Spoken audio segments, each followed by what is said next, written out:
Good morning, good morning, good morning. You're listening to First Sky Omaha in the morning. In the morning. Paul B, buddy the guy just coming in. Yeah, sorry about that. Yeah. It is August the 17th, 2026. Fresh edition happening early this morning on a Monday. Appreciate you guys joining us early this morning.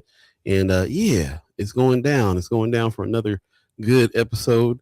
There's lots to talk about. We appreciate everybody putting things in. Friends at First Sky Omaha. Of course, there's a lot going on this weekend that we need to discuss and go through. And if you saw a little bit earlier, we have our special guest that we're anticipating.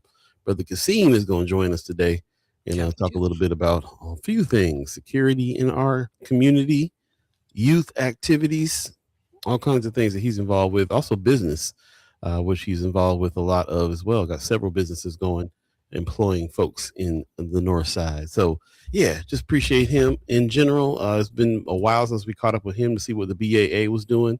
I'm looking forward to that. How you doing today, buddy? What you looking forward to? Man, definitely looking forward to speaking to brother Q. He's been chiming up a lot about things going on in the community. Always interesting to pick his brain. So definitely love to hear his take on, especially today's thread. Kind of talking about still responding to what's going on with the gloves. We did try to reach out to Sister Kimra to get her on the show. Of course, Brieful Kimra Snipe, part of the Omaha Public School Board. A lot of people questioning what's going on with these gloves. So we'll definitely be talking about that and more throughout today's show. So yeah, it's going to be a good Monday. 3 hours for y'all. Looking forward to it. Let's go ahead and fire it up. Hey, let's start the show. Hey. All I'll say is this: I talk to all legitimate reporters. First Sky Omaha. In the morning.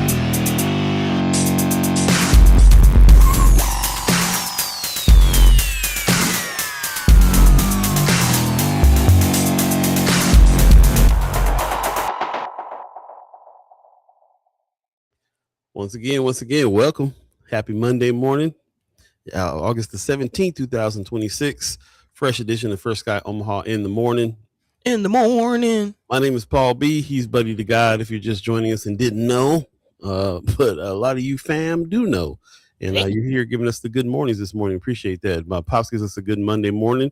Mad love from Las Vegas. Appreciate you, Pops.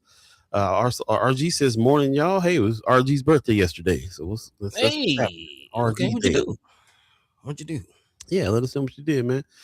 He says, morning, y'all. Also, Marlon Harrison says, good morning, First Sky family. Happy Motivational Monday. Always ready to get the motivation on. Sean McCarthy gives us a morning, First Sky team and chimers. Hope everyone had a good weekend. Yeah, lots going on the weekend. We got to talk about the Juneteenth parade that happened over the weekend. Also, Noma Fest, which was a smashing success. Okay. Yeah, we're going to talk about it and let us know if you're out there as well. Sue Kessler-Hagen gives us a good morning. Also, Kimmer Snipes is up this morning, gives us a good morning. Appreciate you coming in. RG says last Thursday, bro. Yeah, man. Okay, last Thursday birthday. Okay, did you do anything this weekend, man? What did you do? Let us know. Let's know what happened. Season. Man.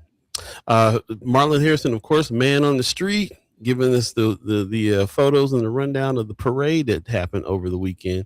A lot of folks seemed like they were a little scared of the rain coming out, but it seemed like it was still a good turnout as far as the parade was concerned as well. So shout out to Marlon Harrison out there, man on the street, taking some shots.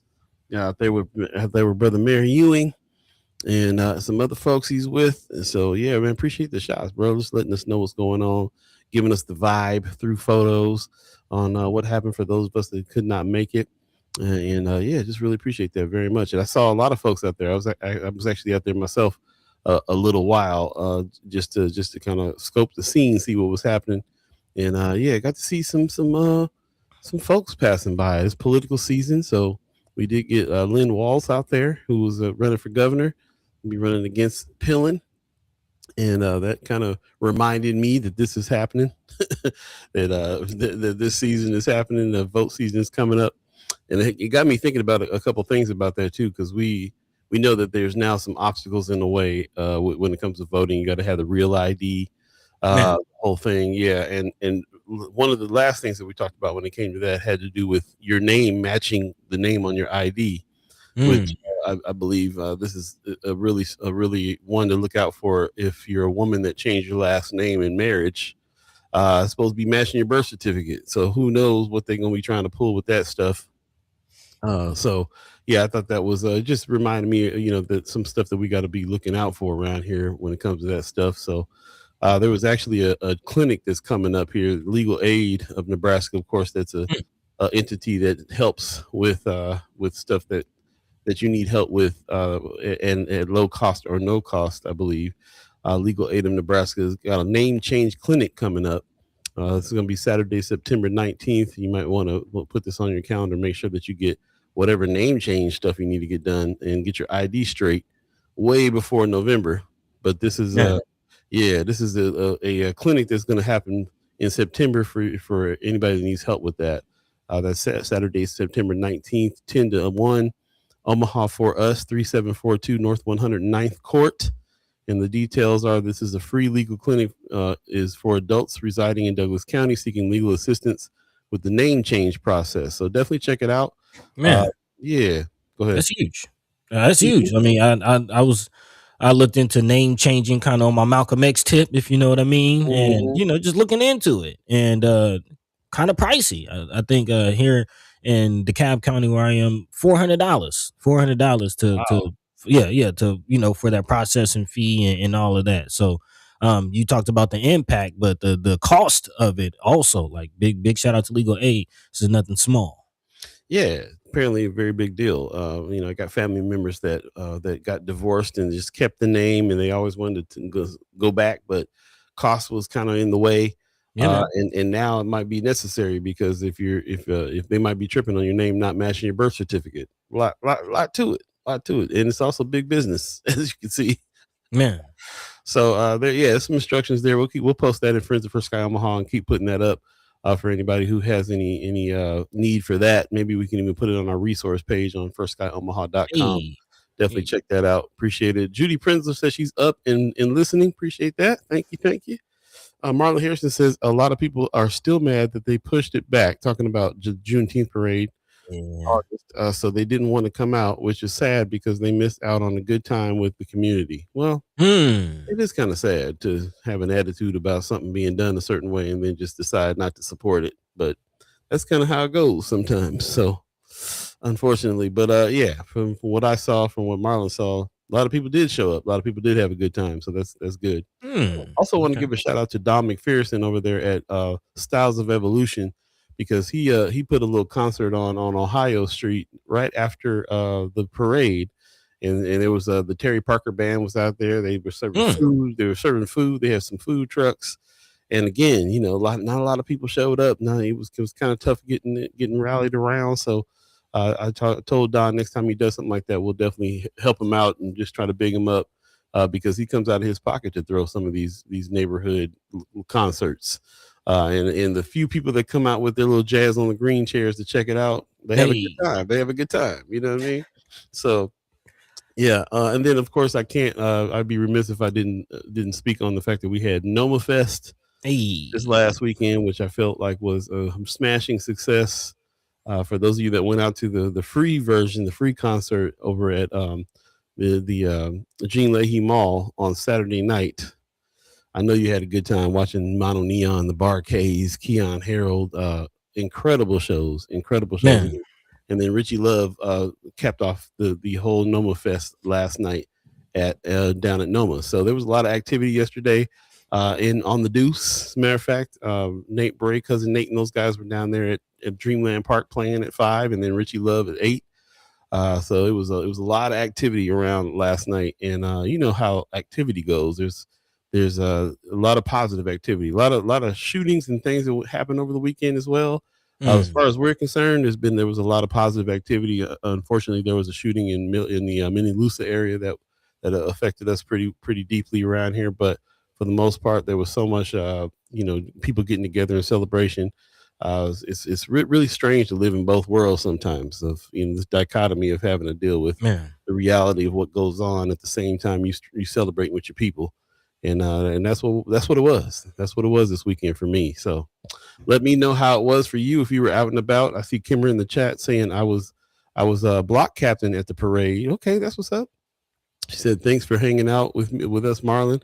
She says, I don't remember seeing Osborne in the parade. I don't remember seeing him either. I definitely saw Lynn Waltz in the parade, but not Osborne. She says, most people I talked to after who weren't there didn't know it was happening. Interesting. Yeah, that's kind of the reaction that I saw. A lot of people's like, "Oh, I forgot," or "I just didn't know." Yeah. Kimber says we don't communicate well. I watched KTV yesterday morning and they didn't mention it one time, not while I was watching. Yeah, I don't really. I mean, the reason why we doing this is because KTV don't be Yeah. reporting things on our community the way we need them to. So it is what it is, but it is a struggle. I mean, we do this for real. We do this for a living and still can't get the word out enough to people for everybody to understand. There's just too many silos. Too much miscommunication. There's a lot, and there's people that are out here working diligently to do that, and then the people who are putting these things on pay for advertising and for the word to get out, and it still doesn't get out. We got to try to figure out how to fix this. But yeah, I'm saying we got to figure it out. I don't even have any more ideas. I've been working ideas for 5 years trying to figure that out. So maybe we can all figure it out together. Let's tap in. Teamwork make the dream work. That's the thing. We got to. Michelle Moreno gives us a good morning. Good morning to you. Hey. Donnell Sessions gives us a good morning. Heather Williams gives us a good morning, everyone. Appreciate you guys coming in this morning. And I remember that we're here right now. If you're on Facebook, do us a favor, share the show. If you're on YouTube and you know somebody who would enjoy coming in on the conversation, then please send them the link.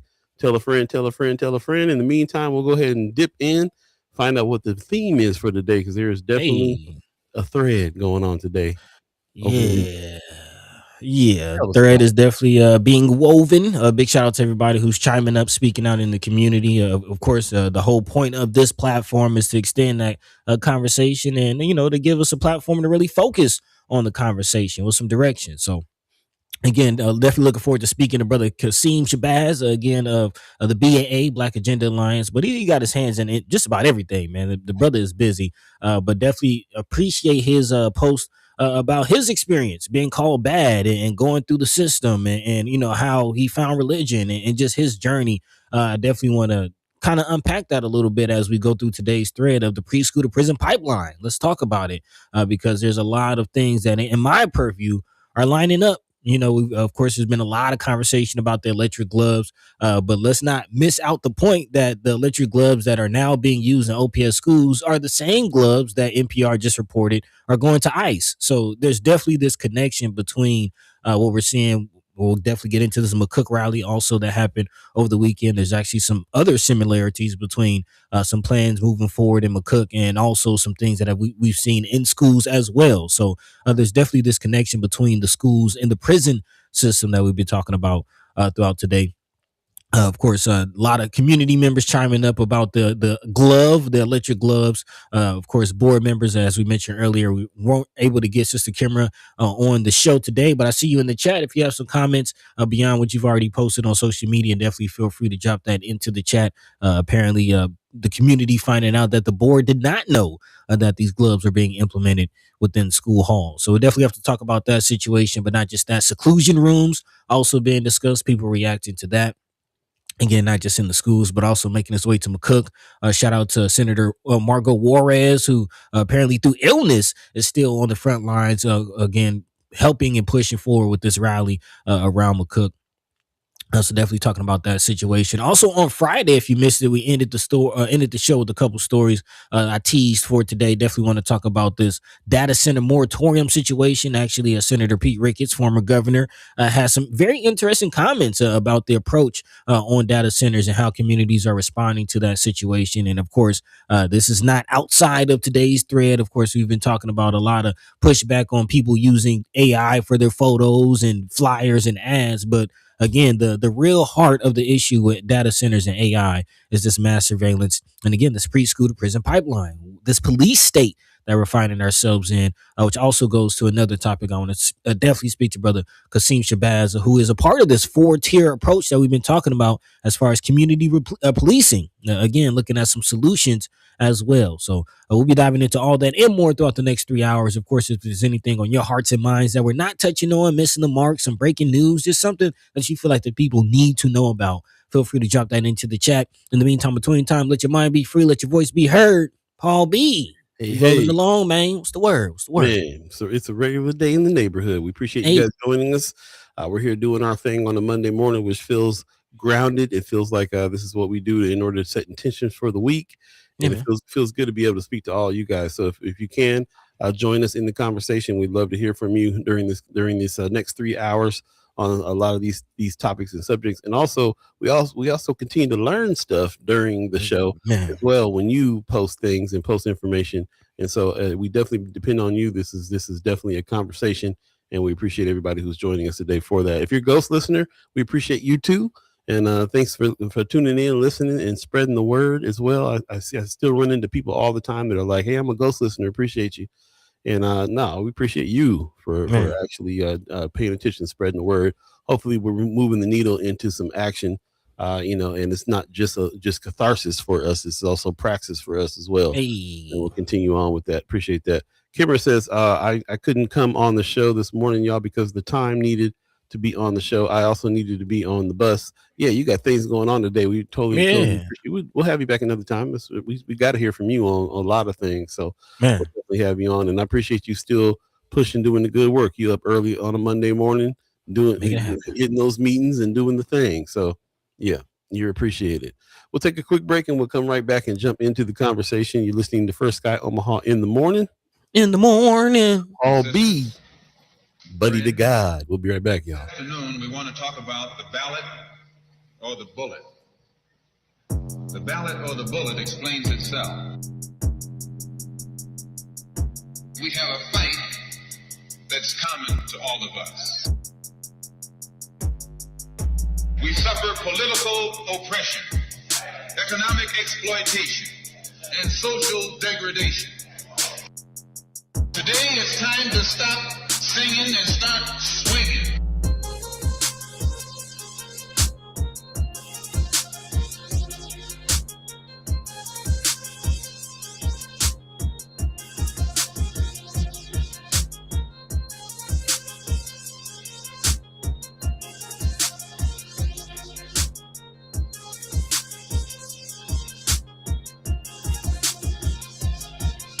The ballot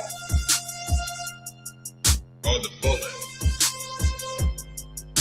The ballot or the bullet. Welcome back. First Sky Omaha in the morning.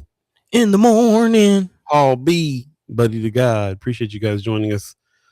You as tired as I am? Did you get worn out this weekend? I'm tired, boss. Tired. It's a good tired. Definitely enjoyed myself this weekend. I worked. I was shooting, filming all weekend long, but I was there, and that was good. So it was a little double duty, but I wouldn't have missed it anyway. It was a good time. Shout out to the Barcades that brought the house down.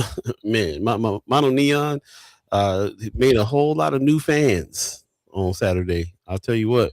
Yeah, man, it was something else. And I got people all over the world that are like, wait a minute, Mohini Day came to Omaha. Mono Neon came to Omaha. Like, yeah, people are shocked.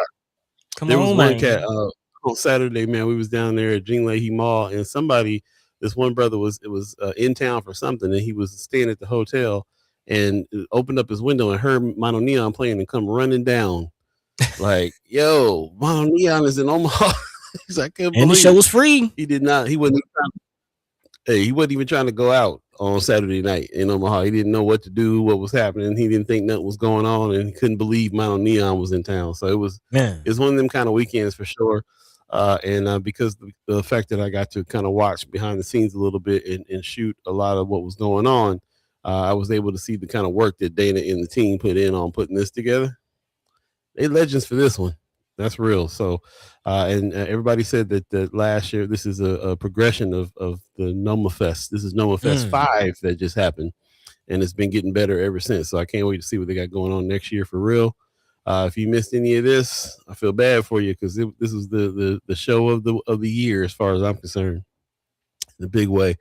Shout out to everybody that came out and supported and checked out what happened there. Let us know if you went to Noma Fest any of the days. Let us know what was your favorite moments were, and I appreciate hearing back from you on that. And if you didn't go, let us know what happened. Let us know what else went down over the weekend that you attended. If you went to the Juneteenth parade, let us know. If you are one of the volunteers that helped clean up before and after the parade, love to hear from you. Yeah, give us some reports on what went down this weekend for you. And in the meantime, we'll go ahead and jump into the conversation while we wait on your responses. Thank you. Appreciate you, buddy. Let's go ahead and jump into the conversation. What's first on the agenda? Yeah, man. Of course, you talked about just some of the mixed emotions from the weekend. And of course, there's no shortage of coverage. Some of the violence that happened over the weekend. Again, if it bleeds, it leads. We've seen those posts. But that's not our style here. We like to start off with the wins. And I'll pick up where you left off, man. Again, one of the biggest wins over the weekend. Shout out to Brother Dana Murray, Noma. And really, I don't think it'd be underestimated or understated just how big of a situation this was. I mean, can you name another multi-day, multi-location, heavy hitter, multi-headliner festival in Omaha? I'll wait. And then the fact that he had a free show with the heavy hitters, and then he has some paid stuff to make some loot. Like, yeah, man, he really did it up, man. And again, just setting the tone this year with the heavy hitters. And also introducing, man. Shout out to my young man Mello. He kind of part of the squad. He went out one of the nights, and you know, one of my love languages is as a DJ is sharing music, and you know, seeing people light up when they discover new music that they wouldn't check out for the first time, or you know, enjoying new music, and just some of the people that were introduced to some of the heavy hitters that didn't really know the situation that was really going on. Are really getting to know. So again, big shout out to Dana Murray. And yeah, if you made it out there, man, let us know, because yeah, the biggest, and it's a brother located in North Omaha doing it like this, man. So it's a win, y'all, all the way around. Big time win.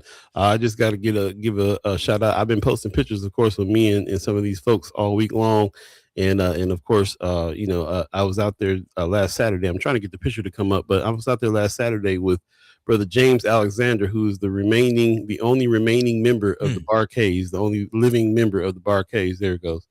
And he was on stage with that bass funkin' away, bro. He missed a step, and they came with it all. When Freak Show hit, people went nuts. When Freak Show hit, come on, man, people went nuts. So I just want to give a shout out to him, man. He's the he got ties to Stax Records. I mean, he goes all the way back. He's the only remaining original member. He owns the name, and he brought a bunch of young hot players on stage, and they brought the show.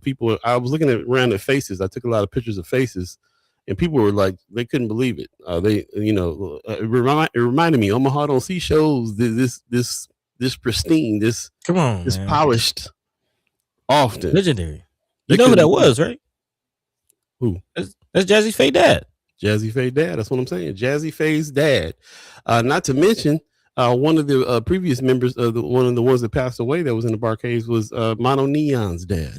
Mono Neon's nephew to the Barcades, bro.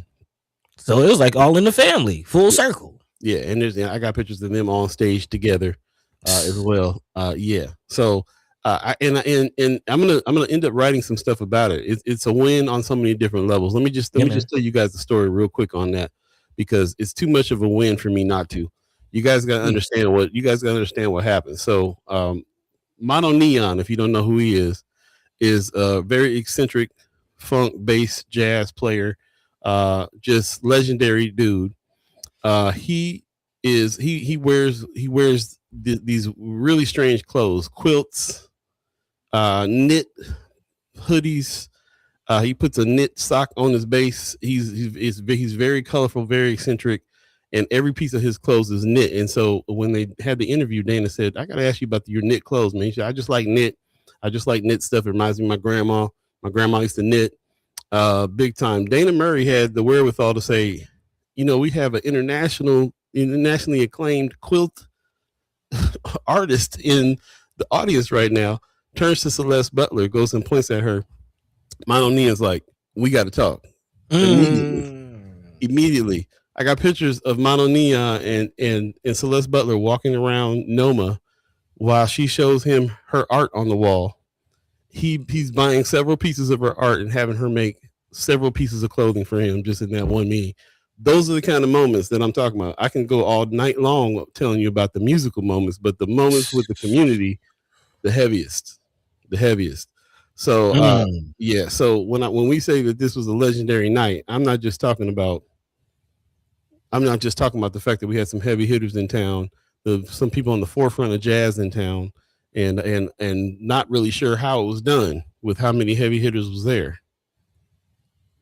There was even more people than there's on here. Keon Harrow brought on some guests. It was an amazing event. It was put on perfectly well. It was a great mix of being able to sit in a room with an internationally acclaimed artist and see an intimate show in an intimate setting, and then see the big concert spectacle on Saturday free to the public. Everybody that you knew was outside. It was a great 4 days, Man. and very well done, and yeah, unforgettable. Man, I thank you for sharing that story, because that's really the point. It's nice to have the stars come and be able to have access to those shows, but when it's done right, when it's done like this, where you can actually connect these high level stars to our stars, to the talent that we have in our community, and it's funny. I think of the comment from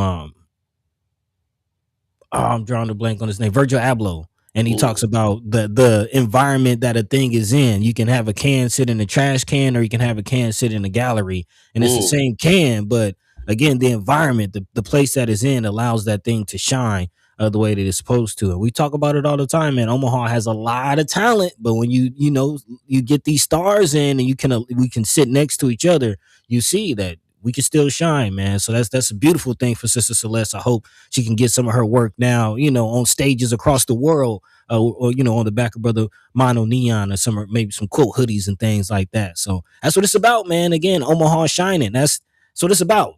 I can't say it enough. That's what we trying to push forward with these types of events. So big win. For those of you that was trying to figure out what my description was, here's the picture. This is Mono Neon. The brother got a quilt suit on right now, right here in this picture. Like that's what he wears all the time, every day. He's comfortable there. He's comfortable with that, and he does these kind of weird knit things like around that too. But you got to understand what kind of brother this is. Brother Mono Neon is like I said, nephew to the Barkays. Been surrounded by the music, genius. He was the last bass player that Prince had before Prince died. Man, come on. And the main thing that this brother does is he does these videos with his grandma that he was raised by, who has Alzheimer's now, who has dementia. And the one thing that she can remember is the lyrics to the song she loves. And he sits and puts music together and has her sing. And he drops these videos and drops this music. I bought several pieces of music from him and his grandma just because that's what he does. That's the kind of cat he is, man. That's the kind of dude he is. So when him and Celeste Butler hooked right up, it was a beautiful thing. Yeah. I don't want to go too more about it, but that's what it was. It was a family affair. There goes Papa God, and we got to hang out that night. Tammy Tyree was out there. Papa God was out there hanging out. Yes, sir. We had a good time, man. It was a quality time. Hey. A quality time was had. So. And I gotta say, if you missed it, there's so many more things that happen with NOMA, and so many more things we're trying to get going over at Union for Contemporary Art as well, just on the Deuce as well. And remember, Native Omaha Days is coming up this next year.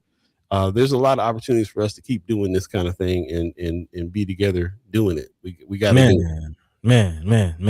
Yeah. Definitely spent a little more time on that than I wanted to, as far as it was, but it's necessary. It's necessary, because that's what it's about. You'll definitely be seeing us highlight 24th a lot more. Again, still pushing this Peacock Corner whole vibe that we're on, and this is it. This is why. Also, though, speaking of 24th, moving along, the Juneteenth parade, I'll count it as a win. I mean, it happened. The city definitely could have just let the weather rain on the parade and not have a Juneteenth parade and not celebrate, the emancipation of slaves in this country. But they did. And I am kind of curious. Some of the videos I saw was a little sparse out there as far as the crowd, as some of you have already responded.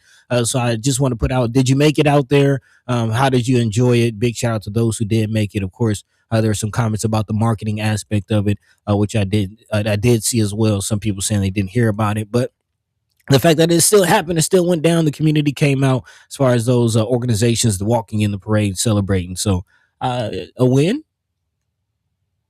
Yeah, I call it a win. Most definitely. There you go. Most times there is opportunity for live alive with one another. When you go out there and see all the kids that are loving what's happening, then it feels like a win. And the fact that it went down with no incident, the fact that it went down at all. You know how hard it is to put an event together. That part. Absolutely a win for sure. That part. And the last for the wins, and this will get us into our thread for today. Shout out to Miss E Play School, apparently, who was named one of the school child care providers of the year by Child Care Awards.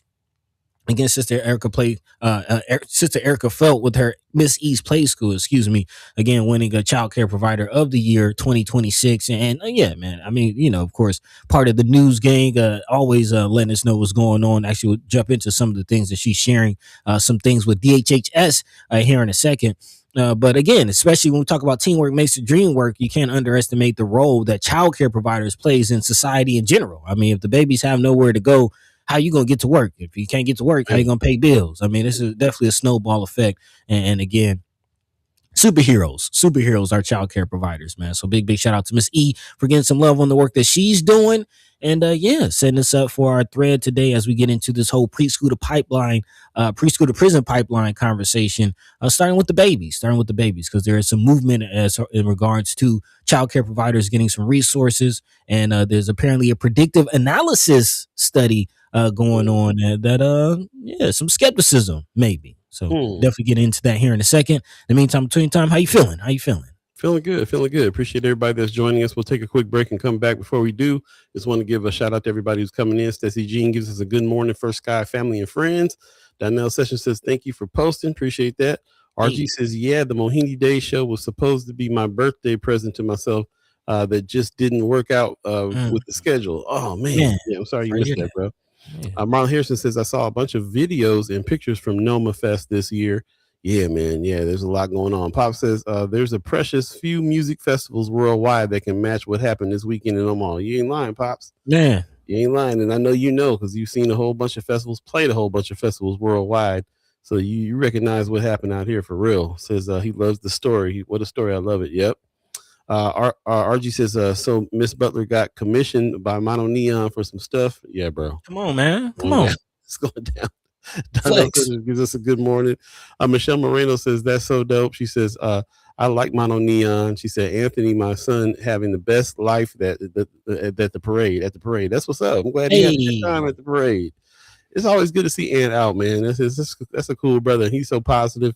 He makes everything. He makes every event that he's at light up because he's just so positive and so happy to see folks. And yeah, man, that's a cool little dude right there, man. I appreciate you, Michelle Moreno.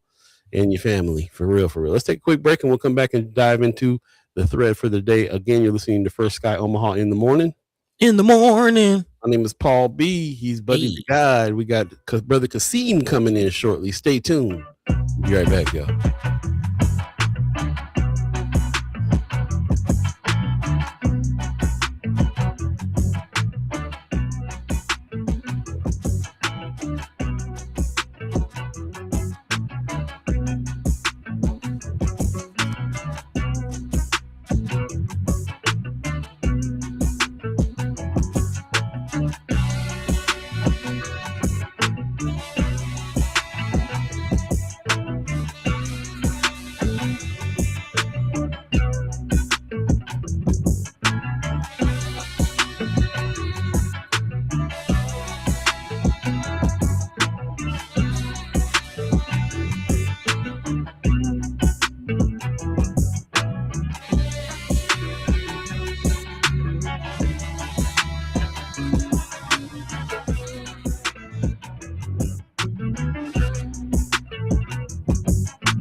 Welcome back. First Sky Omaha in the morning.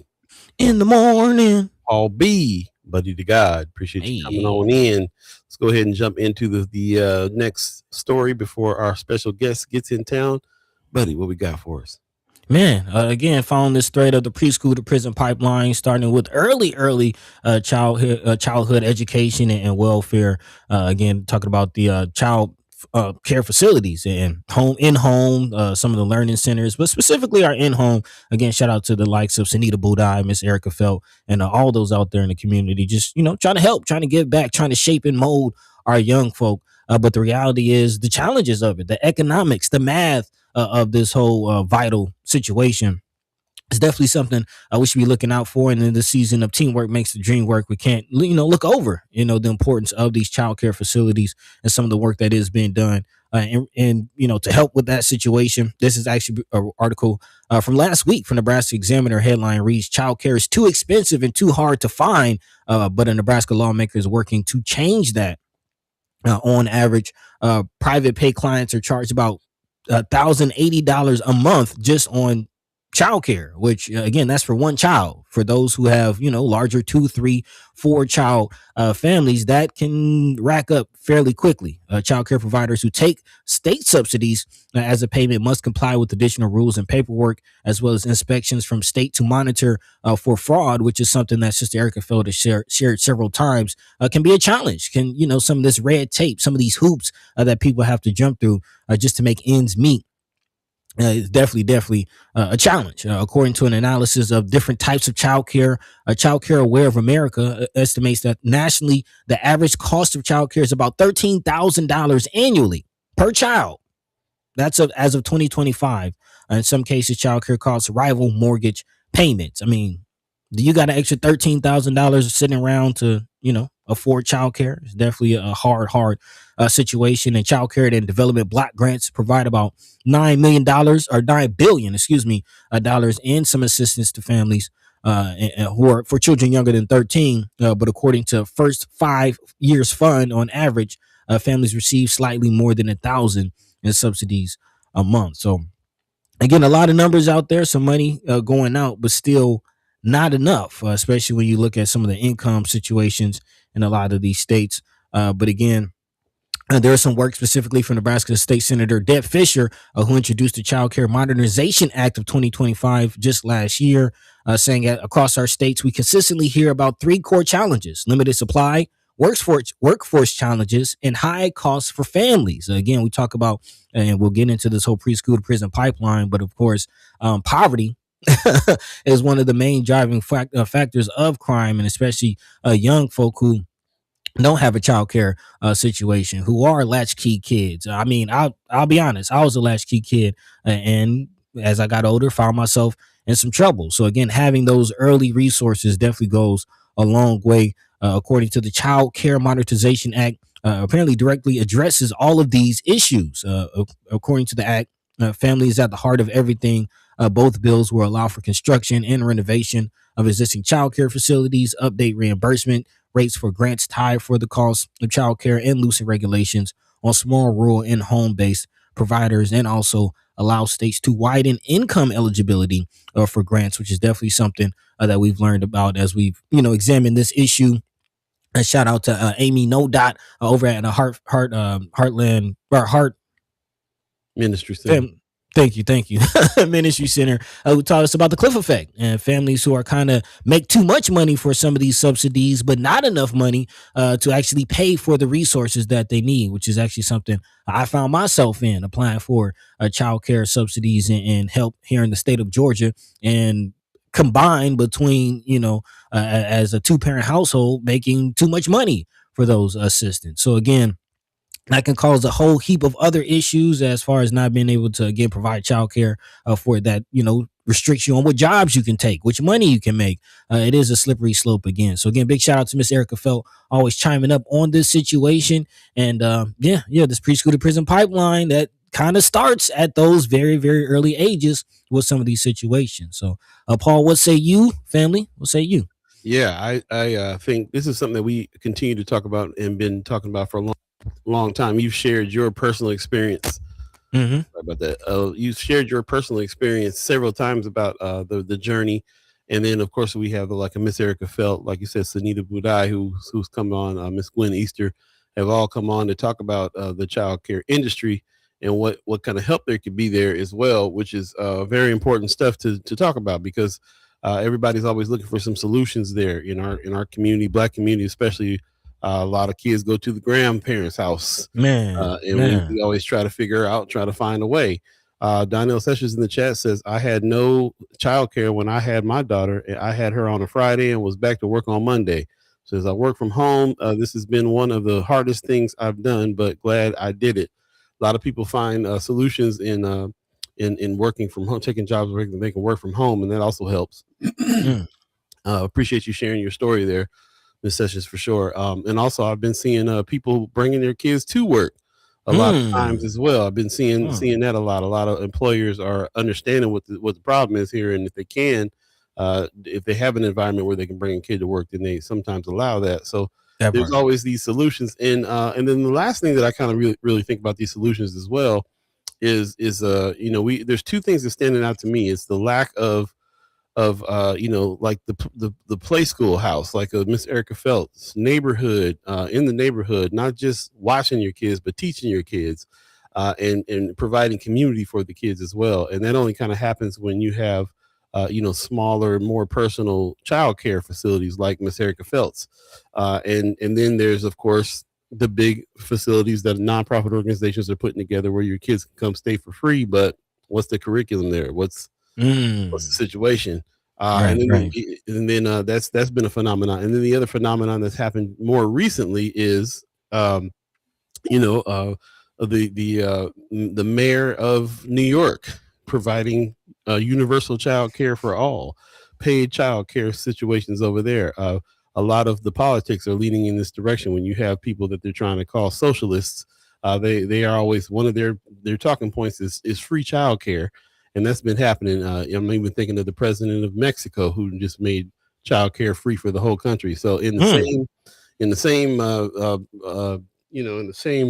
time frame as things are getting worse as far as that's concerned, we see people who are saying, well, what's the solution? Well, the solution could be, we put some money behind taking care of this for people. And some people who are politicians are winning races because of them addressing the issue that way. We're the only country we're the only what they call first world country out here that doesn't have free health care and doesn't address child care in the same way. So everything, like I've been saying, America is for you to get up, put a suit on, go to work. Everything is about making a dollar. What's going on with your kids is an opportunity for somebody to make a dollar. What's going on with your health?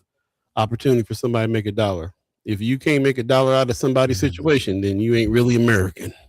Man, which takes me to the next situation as far as this, in this preschool to prison pipeline. We're talking about our young folk, this child welfare system, and what Senator Terrell McKinney calls the Department of Hell and Harm and Suffering, as far as DHHS. And shout out to Miss Erica Feld again, being vocal about not just child care subsidies and assistance for child care facilities, but child welfare altogether across the board. And one of the realities is, to your point, when families find themselves in those kinds of situations, where they can't afford childcare and they have to take the kid to work, or they have to, we've seen situations where people are doing gig work like DoorDash and delivering food on Uber, and they have their children with them and find themselves in situations where the children are being taken away. So again, the economics of this child welfare situation can be, again, a very slippery slope. And then when you talk about getting into and kind of predicting some of these things, it is very interesting. This is a post, again, from Ms. Erica Felt. She says, what outcomes are they wanting to predict in response to this press release from the Department of Health and Human Services that says Nebraska has been selected for a federal grant, talking about the money surrounding kids, Paul, to advance predictive analytics in child welfare. And again, my ears kind of perk up when you think about predictive analytics. It's kind of interesting, the use of AI and some of these algorithms and models to predict, and the data sets that they use to analyze some of the behaviors of humans and how that's being implemented. It's very interesting. And again, this is making its way into child welfare through what's called the Children's Bureau of Predictive Analytics and Child Welfare Demonstration Grant, which apparently is a federal grant that allows the state to use this predictive analytic data or technology to do a few things. One is identify a risk earlier. They use data points from multiple sources to identify children and families who may be at a higher risk of abuse or neglect before a crisis occurs, which again, you get into predictive policing and AI. It's a whole conversation. It's a very slippery slope. Also deliver vital services to families, apparently connect families with the preventative resources they need before challenges escalate. Also prevent unnecessary entries into foster care, which sounds good on the surface. Also improve decision making and outcomes and achieve permanency sooner. And again, there's no real details as far as what they're going to be predicting, what data points they're going to be using. But again, Miss Erica Felt kind of sharing some of the skepticism that I'm sharing as far as, again, she says statistics are fun because you can pull data to support any theory. What is the goal here? This is important to know since it will likely affect policy and changes for our families and our children.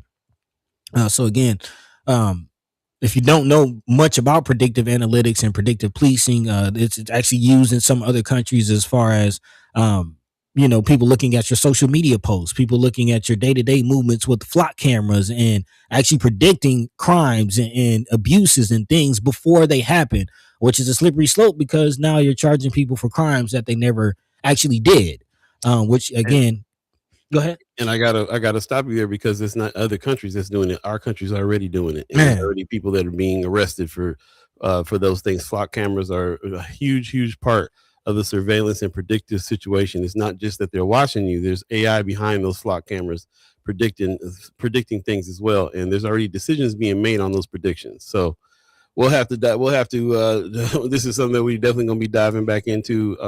And you guys wonder why people are taking these flock cameras out all over the place. Man. Yeah. It ain't just because they feel like they're being watched. There's more to it. We'll get into it.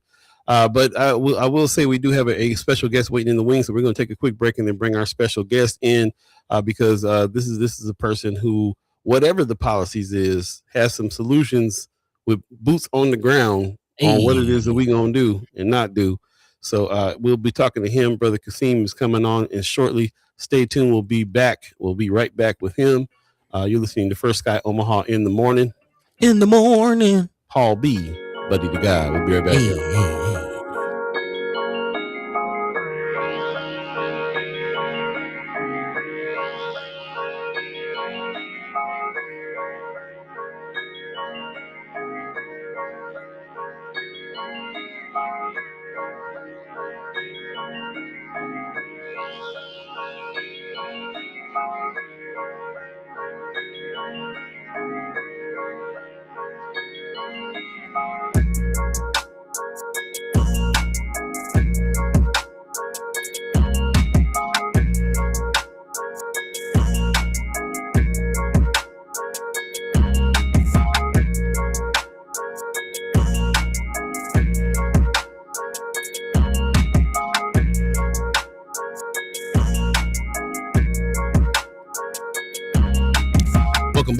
Welcome back. First Sky Omaha in the morning.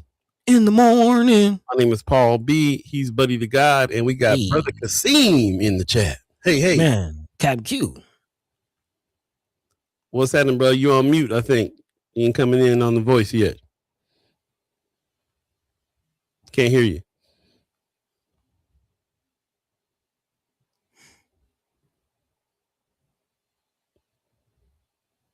You might need to let's see. Let me see if I can. No, I can't do it from here. You gotta get your mic on. He's gonna work on that. Wow. In the meantime, yeah, we'll let him work on that in the meantime. Okay, cool. Yeah, man, I can't wait to speak to Brother Qasim on a few things too. Again, we appreciate everybody. Oh, Ariel's 402 is in the chat. He said hit the like. Appreciate that, man. Hey. Okay, you back, bro? Let's see. Can't hear you yet. You get where's your tech guy? You can get your tech person over there yet? Yeah. You there should be a setting on there that'll tell you which mic you can open up. Let me see. I'm not sure how it looks for the guest.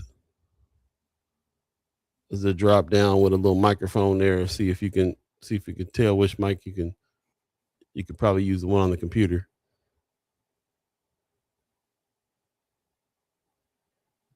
Okay, let me let you figure that one out. Cool. Stacey Jean in the chat says, she said, yeah, most definitely a slippery slope. Every time something is used for good, it opens the door for other uses. You ain't lying. Yeah.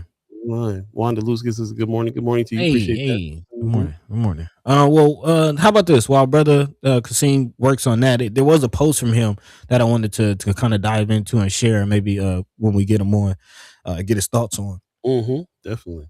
If that's all right. And kind of set up again where we are in this conversation, talking about this preschool to prison pipeline and how especially those who are children who are finding themselves in a situation I was just explaining before the break. Again, parents not able to afford childcare, having to work, maybe having to either leave them at home while they go to work or take them to work with them. Those children usually, dealing with poverty, dealing with other situations, tend to respond socially, especially, in school and get that bad. We all know this story as far as children have dealing with things at home, not eating, not be able to focus at school. That leads to other behavioral issues. They get deemed a bad kid, and it's just a slippery slope from there. And that is one of the things that brother Qasim had shared on his Facebook page earlier this week that really jumped out to me, saying, I remember being called bad by my community. I also remember standing in adult court as a juvenile, being charged with 1 count of attempted murder, attempt to do bodily harm, minor in possession of controlled substances, raised by a single mother, a grandmother, and aunties, not a man in sight when truly needed. Between the ages of 13 and 17, my life was truly at the grace of Allah. I remember being a child and being pooped on, to keep it clean, by elders of the community, considered to be a lost cause, or sitting in the youth center and looking forward to seeing my grandma, may Allah grant her soul ease, to catch a jitney, to come see me and bring me snacks for my visitation, because her not giving up on me is what kept me feeling as if I meant something to somebody. Constantly feeling broken and defeated as a child, I tried very hard to stay sane. I couldn't understand at the time why my path was so hard. Man, I couldn't understand, but even in my dirt, I'd always look for a way out of the life that had been presented to me. He says, I fight for black children, particularly because I come from the pain a lot of them are quietly enduring. Black men and women in North Omaha need a severe fast from these clubs, your drinking, partying, and the regulatory foolishness, so that you can lock in and start the process of unionship, growth, and establishing institutions of our own that cater to the growth and development of our own.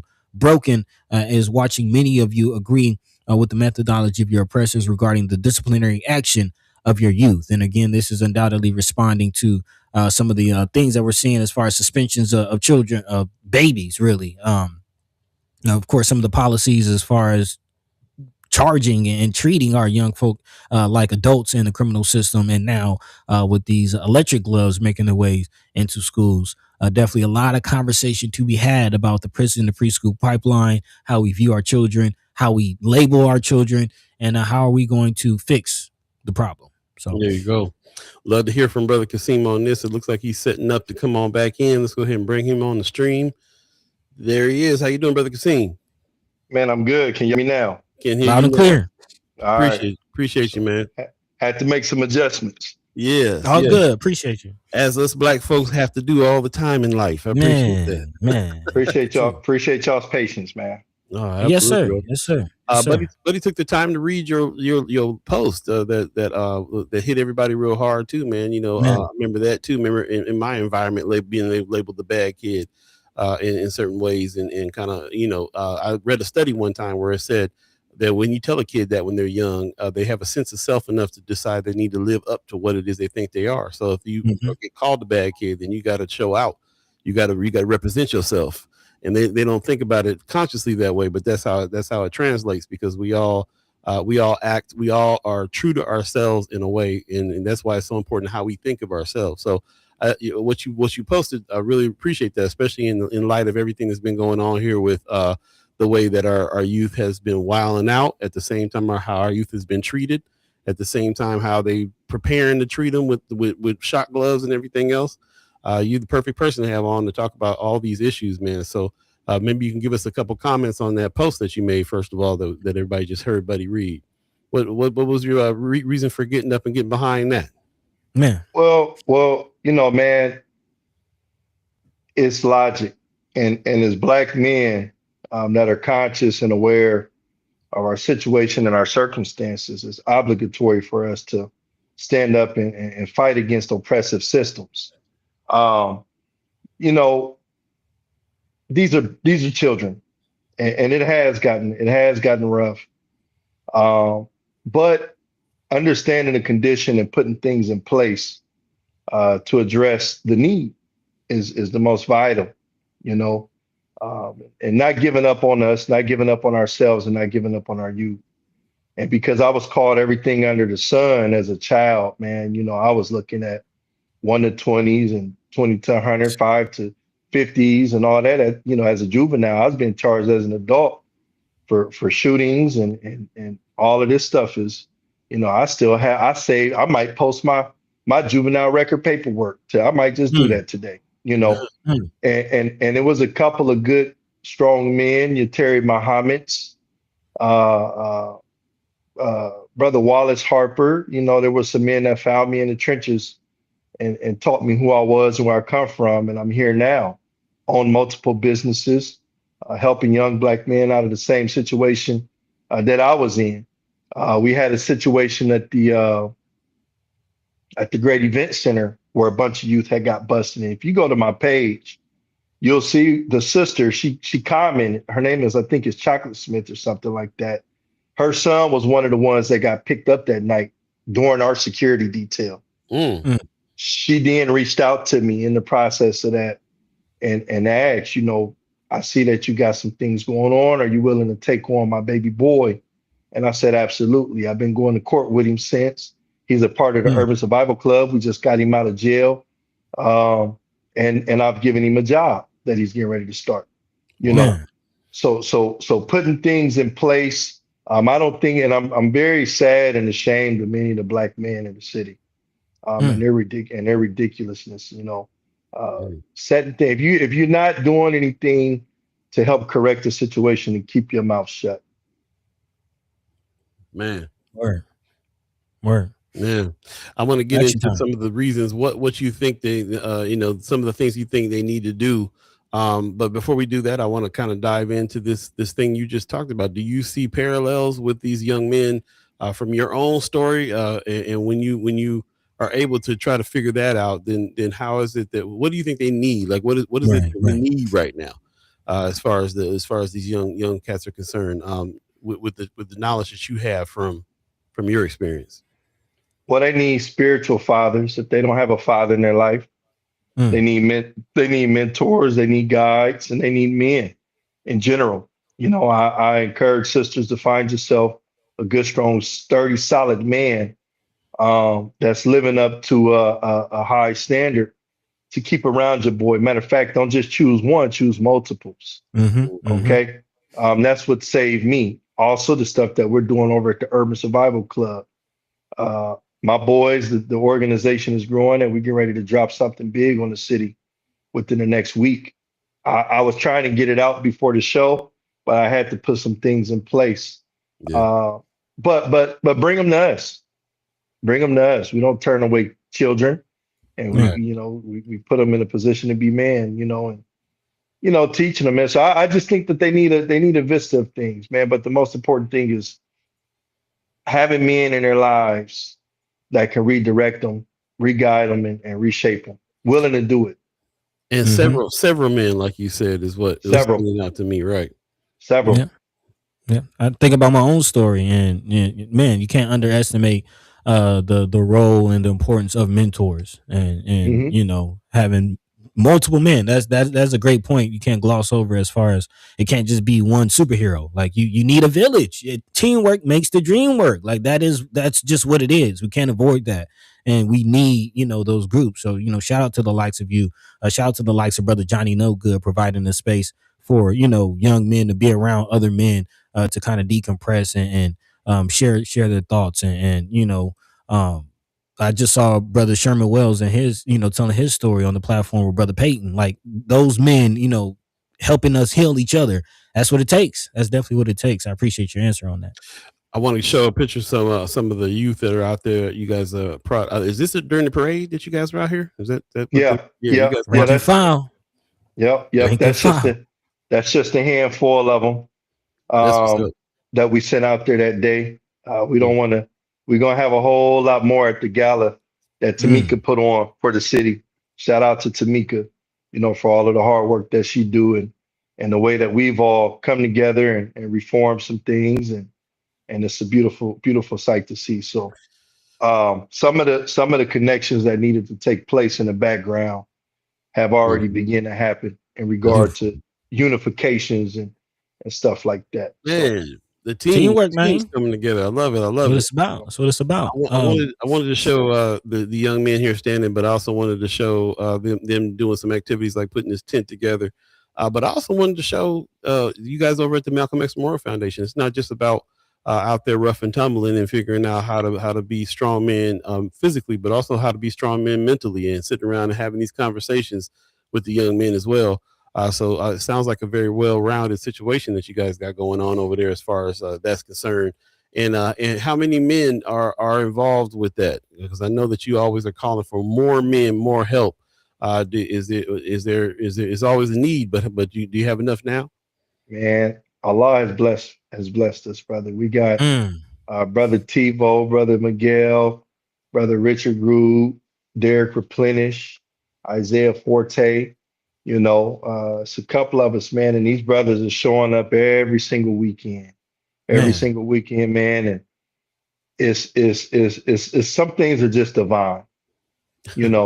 I don't think I've ever, the men in the organization, we've built such a special bond, man, that and a unique brotherhood that anybody who come in after that is going to have to walk a tight line.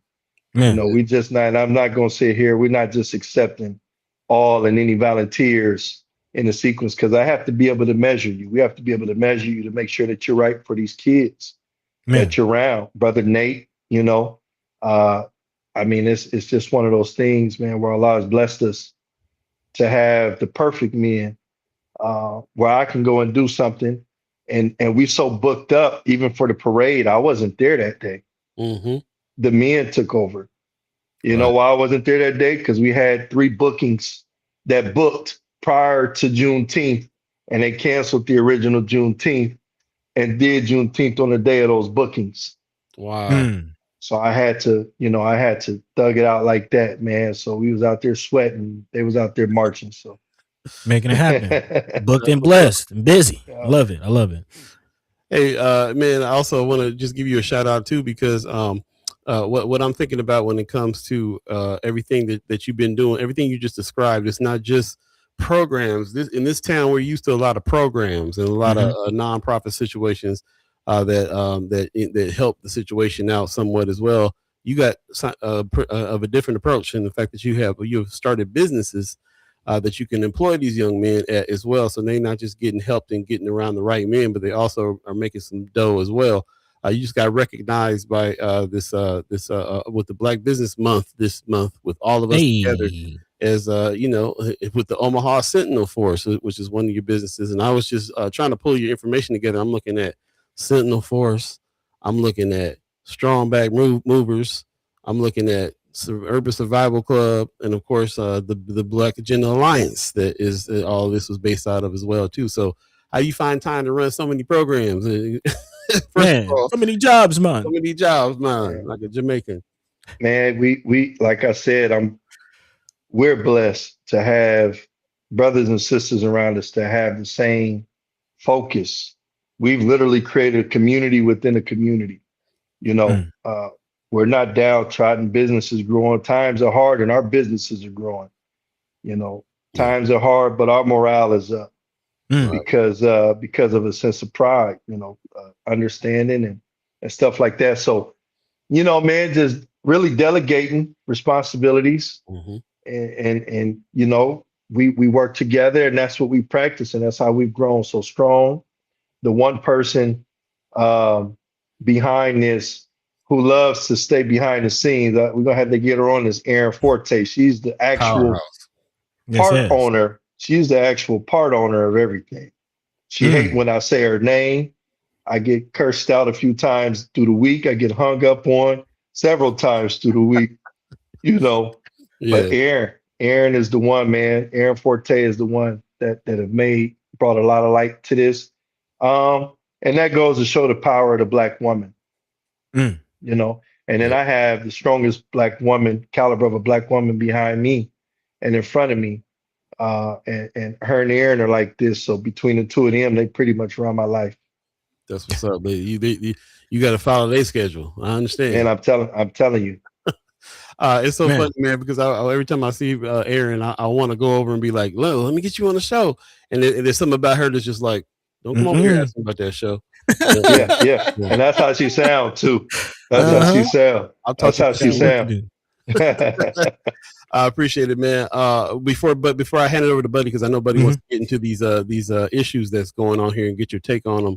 I just wanted to just give you some flowers, give you a shout out on that, being recognized for the businesses that you do and just going that route, going down that route of leadership, of breaking these things down. You know, to me, you ain't helping nobody. You ain't really helping nobody do nothing unless you put some money in their pocket, unless you help them thrive. You know, otherwise, you know, mentors. We all got good ideas, but until you put somebody on, then you ain't really doing much of nothing. So I appreciate that. That's the route that you're going. And everything that you're doing on that level And too, man. I wanna mention something, man. It's not easy. It's not easy, brother. This process has been very grueling.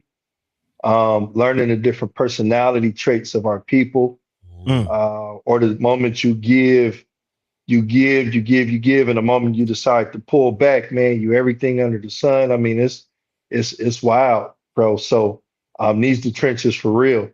And you just got to keep going. You know what I mean? I let the work speak for itself. I don't go back and forth.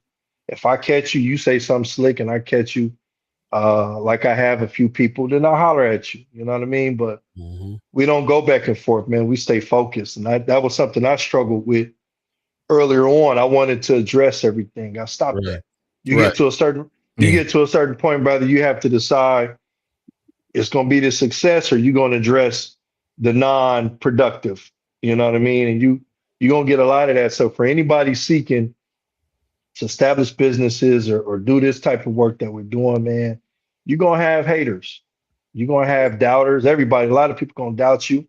You're going to have people that doubt you and want to jump on the bandwagon after the ship have sailed. It's crazy. You know, it really is a jungle. So I'm glad you said that. I've noticed, I've personally witnessed several people who had great ideas and was doing good work get caught up going down the rabbit hole, responding to everything, and then just phase out because they just spent all their time, trying to get their credit and trying to reply and everything all the time and all that. So I'm glad you trick yourself off. Right. Yeah. Exactly. My last thing before I hand over to Buddy. This is teamwork makes the dream work. This is our season right now. You mentioned earlier about some partnerships that are coming together. I know that you got a couple ones that you can't really talk about quite yet, but you did mention NOCP and the gala coming up here on the 30th. And I'm very happy to see to hear that you guys are teamed up with NOCP on that. Are there any other partnerships that you can talk to us about and finding strength in partnering with? In order to man, we could talk about we could talk about all of them, so over the course of time, I want to say over the last year, maybe about the last year, myself and Willie Barney and Roscoe and several others, man, we've been in the background talking and reforming and readdressing, and we didn't all came together. You know what I mean? We dealing with so many different things on so many different levels, and connecting the streets in that realm have been the most vital, and things are looking good, you know what I mean? Because see, I want to be a part of a time I want to be a part of a time, man, that I can say we figured it out, or we Man. began the process of figuring it out. And what happens is, and what I've learned, and people don't know, man, I didn't have to sit down. I just sat down with Aaron Hansen. I just sat down with the OPOA. I've been dealing with all these different people in the background, right? Right. And sometimes, man, Malcolm went through it. Malcolm was, he had to sit down with supposed adversaries at the time to try to figure things out, And so monitoring very closely my own approach. The conversation will always look different when I come to the table because we're not coming to the table asking for anything. Mm-hmm. And I've always said that people that I connect with that's on the other, that's on another level, if we were going to build, we were going to build authentically, not because I needed anything from you. Right. Man. Okay. I wanted you to get the worst of me, and I wanted you to get the best of you. You get the worst of me, then I ain't playing. I know you ain't playing, and we're gonna all figure this out together. Because we're gonna be men. We're gonna be men, right? And we're not gonna use each other because we all come to the table with something. So let's figure this thing out. I'm all the way around the spectrum. Love it. Man. Love it, bro. Man. I mean, if that was your last question, Paul, that's a perfect segue to what I had to talk about. That's We can hey man, that's a perfect alley-oop, man, because I wanted to end this conversation and continue today's thread with you in particular. Because again, you're not just an organizer, you're not just a business owner, you're not just a mentor and a leader, but you're also a father. And you have some things to say about what's going on with these supposed shot gloves in the schools. And I wanted to get your thoughts on not just the shot gloves and what you think about that from a security perspective and somebody who deals with enforcement and deals with crowd control and taking down quote unquote bad actors, but also the community policing aspect. This is something we've been talking about this season of Teamwork Makes the Dream Work. And just to hear you just say that you spoke to Aaron Hansen, you sat down with OPOA, some of these entities that the community not, feeling too high about. So can you not necessarily, speak too much about the nature of those conversations, but just share your thoughts on community policing, what it looks like when the community comes together, has their own force and dealing with the police and navigating those situations. So this is what I'm going to say, man. Regardless, and I'm on my Malcolm when I say this, man, I'm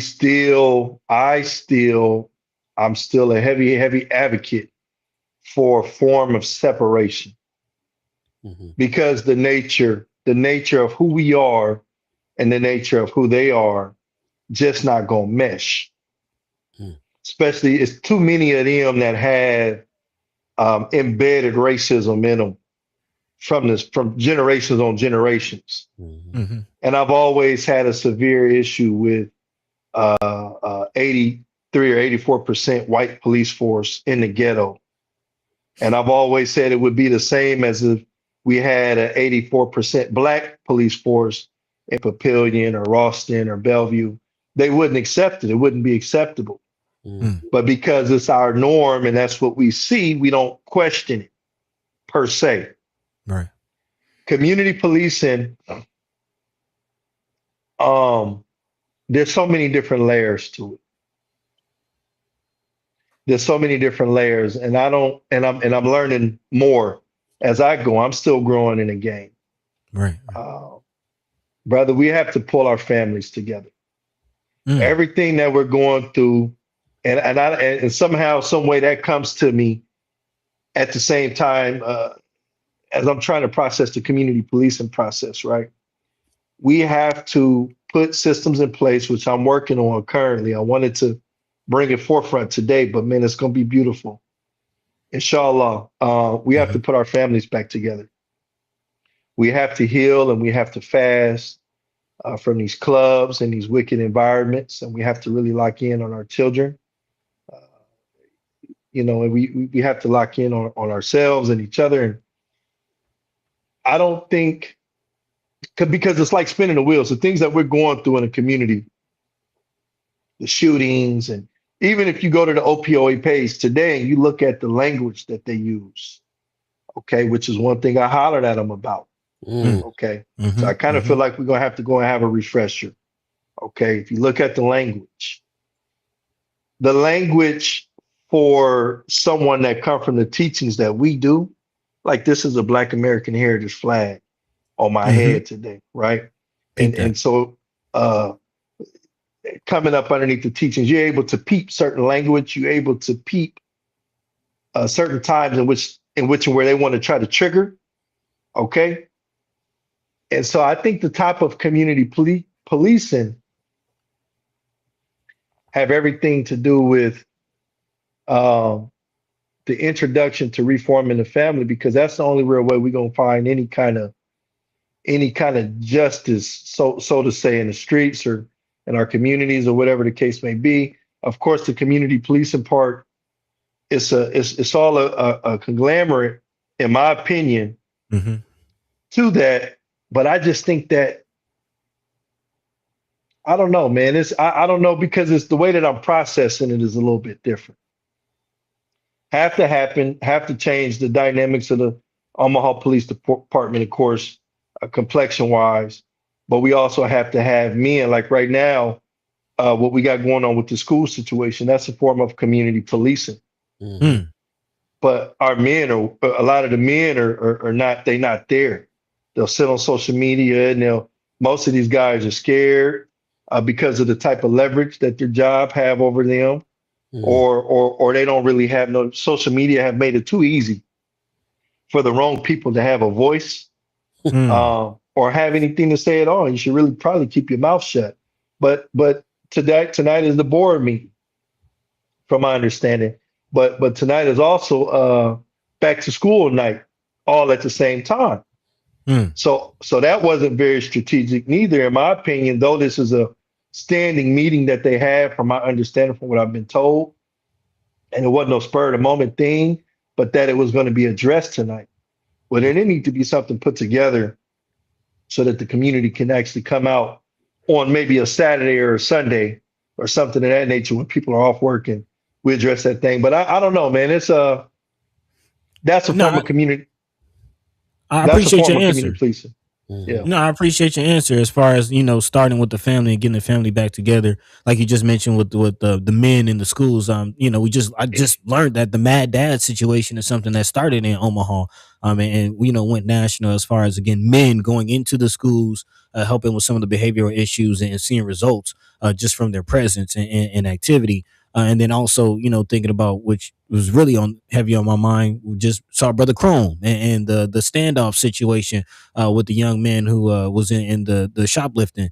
And him, again, knowing the mother and talking to the mother and involving family. Like, family really is a base to community policing, that village, if you know what I mean. Like, hey, all right, now calm down. I'll call your mom. I'll call your auntie. I'll call your dad. And it starts with families being close. So I definitely appreciate, and that's, it's not a small answer. Like, you pretty much hit the nail on the head, if you ask me. Yeah, man. Yeah. Also, I'm looking at your post, man, because we kind of looked at you when this whole thing about the gloves came out, and if you're not friends with him on Facebook, I highly encourage you. I'll go over to his page. He does these posts. When you see this angle right here, he in the car letting it loose on you. So, yeah, that's that. I got some things on my mind. Pose right here. He said, a father's thoughts about electric gloves being utilized on children. OPS, you better figure it out.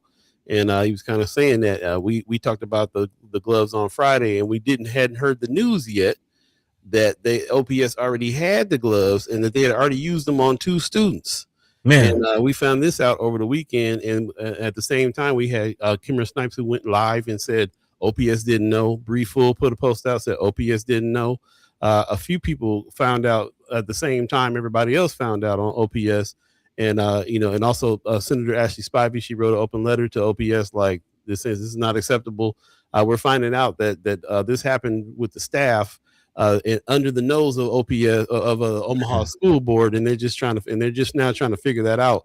My first thought was when we talked about it on Friday, somebody brought up the point, by any means necessary. I think it was brother Ariel's 402 said, stop lethal force. Like, what by any means necessary, right?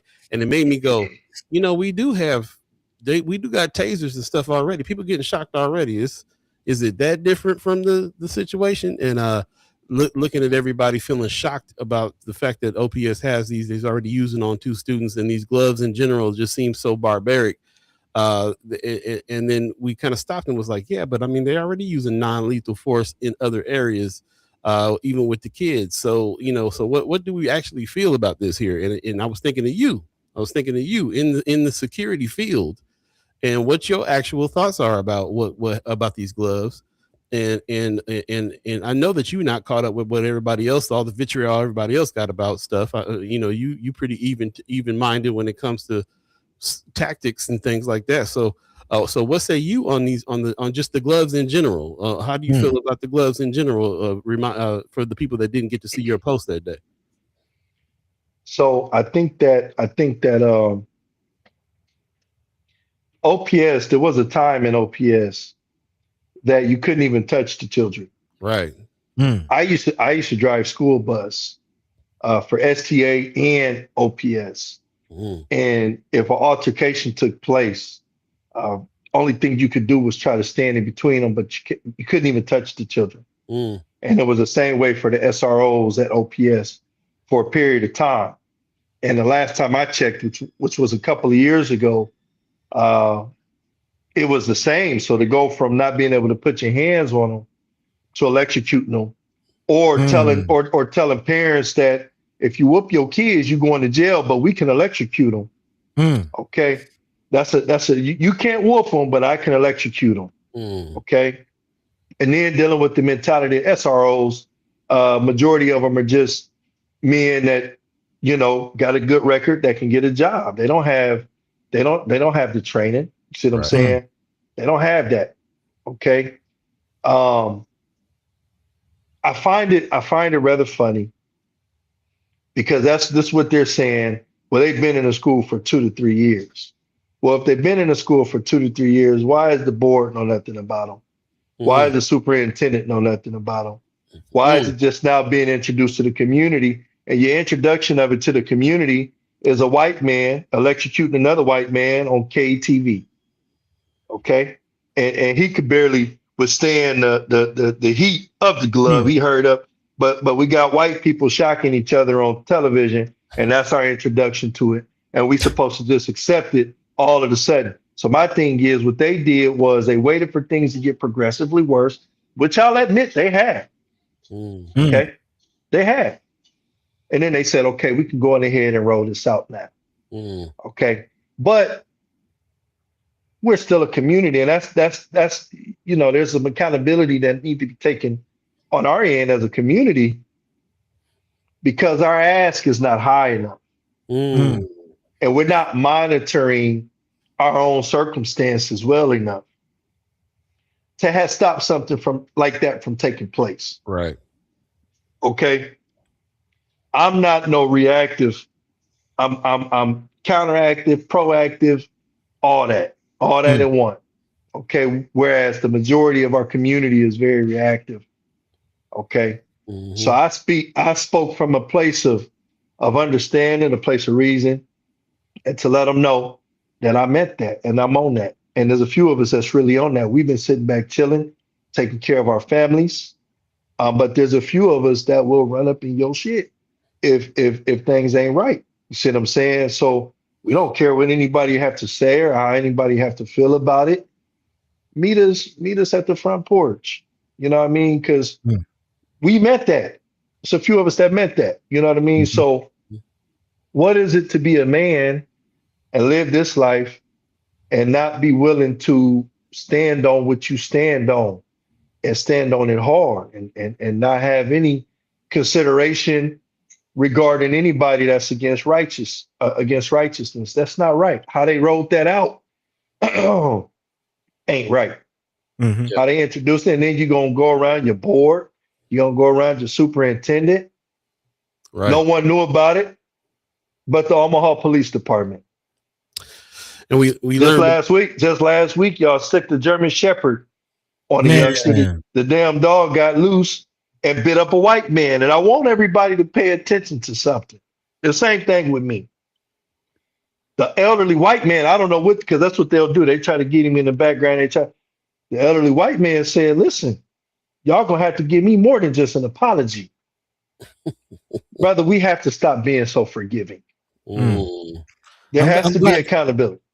I'm glad Y'all you just mentioned take that young man. Yeah.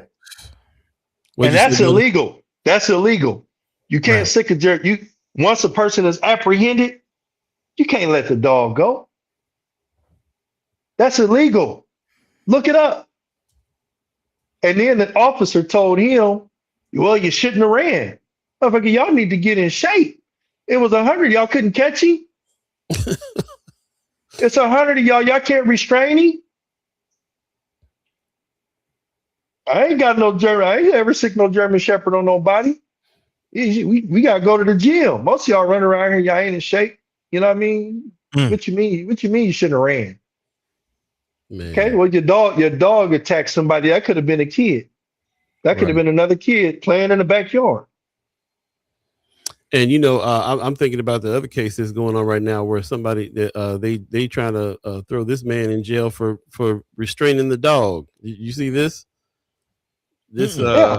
brother's arrested. Right, he got arrested for basically grabbing the dog, choking him out. So now they're gonna throw the whole book at this dude for hurting Well, the dog. Sounds well, like he was a soft officer. right after they well, sick the dog on a young boy.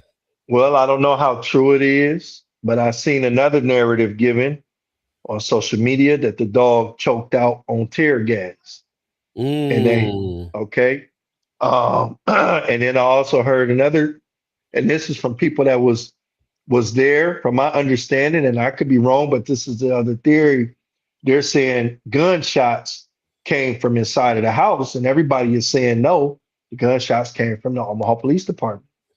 You know, and so man, we have to, brother, the game is chilly. Yeah, Man. you're right. There's a in the chat, somebody I don't know who it is. It says at you media, the news you care about. Not sure who this is, but they said these men sit online and critique and criticize what we do. I don't respond to these people without 1,000 community hours. Also, if you ever get a call about one of ours getting shocked with these gloves, OPS will be shocked when we show up. Kimber Snipes says exactly. Also, Brother Replenish is in the chat. He says, I gotta go, but I'm gonna say this before you shock my kid. Say your prayers. Have a good day, bro. Man. Listen, I was talking to my nephew who already had known about it. I'm like, well, how you know about this? And he, like he said, they've been in the schools for 2 years with this. He was very concerned. I said, well, listen, bro, as soon as they start pulling them things out, we pulling you out. Don't you even worry about that. You don't need to worry about it happening. So I appreciate your take on it, man, because I know it's a measured take. I know it's not a reactive take. I know it's a take with the knowledge of a security professional in mind with what you're saying, and you're absolutely right. They should have should have been public knowledge. They should have. We need to remember that they weren't even able to touch the kids at one point. And now going from you can't touch the kids to not only can you touch them, but you can use non-lethal force on them, which we was talking about Zachary Bear Hills on Friday about how he got tased to death, basically. So that non-lethal force sometimes don't seem no real non-lethal, but who knows? Like you said, we got pictures of white men shocking other white men on the news, and I remember that happening when tasers came out. When tasers came out, they'd be on the news shooting each other, falling over. And we supposed to just take it. So I appreciate your take on Brother, have you ever been pepper sprayed before? Yes, sir. Yes. I rather, and I've been pepper sprayed by the finest stuff. You know how they say the finest one. I'd rather be pepper sprayed. I'd rather be pepper sprayed than tased or electrocuted. Right. I've been both. Right. Okay. Sometimes I can still feel the electrocution. Man. Man. Something to definitely keep our eye on, man. We appreciate you, bro. 8:28 right now. If you believe in the concept of time, if you're just joining us, we're here with Brother Qasim, and he's definitely giving us some background on some things and talking about. We've been wondering what your take is on a lot of the stuff that's been happening Buddy, if you got any more questions, I kind of want to just make sure that we end it on a positive note on what we can do type of note, because when it comes to this brother and the BAA, it's all about praxis. We talked about this thing called practice, bro. I don't know if you heard about this, but we figured out that a lot of what we're doing on this show is catharsis. It's the ability for us to kind of like get it out. Now we feel better because we said it and we got it out, right? But the praxis is the action part of that. And this is what we on right now too. And when I think about people who is putting boots to the roots and been taking action, I'm thinking of you and the things that you have done as well. So I definitely want to leave this conversation with what action should we be taking as men and as women and as a people, in just in general on a lot of these things that's happening, especially when it comes to what's dealing. We still talking about dealing with the youth and the things that are going on with the youth. You speak a lot about the youth, what they need. You deal with what they need. You give them what they need. But you also, in the process, also remind us that we need family support. The parents is the reason why the kids need what they need in the first place. What do the parents need? Sometimes I'll be like, listen, somebody put them gloves on the parents. Sometimes I be feeling like that. But you let us know how. You know what I'm saying? Tell us what it is that we can do as far as praxis is concerned. Where's the action lie? Where's the first moves that need to be made? Well, there's a lot of first moves, I believe, but I think most importantly, man, is kind of slowing down your life, your mind, your environment, fasting, reading, which I'm about to get back into real heavily starting today.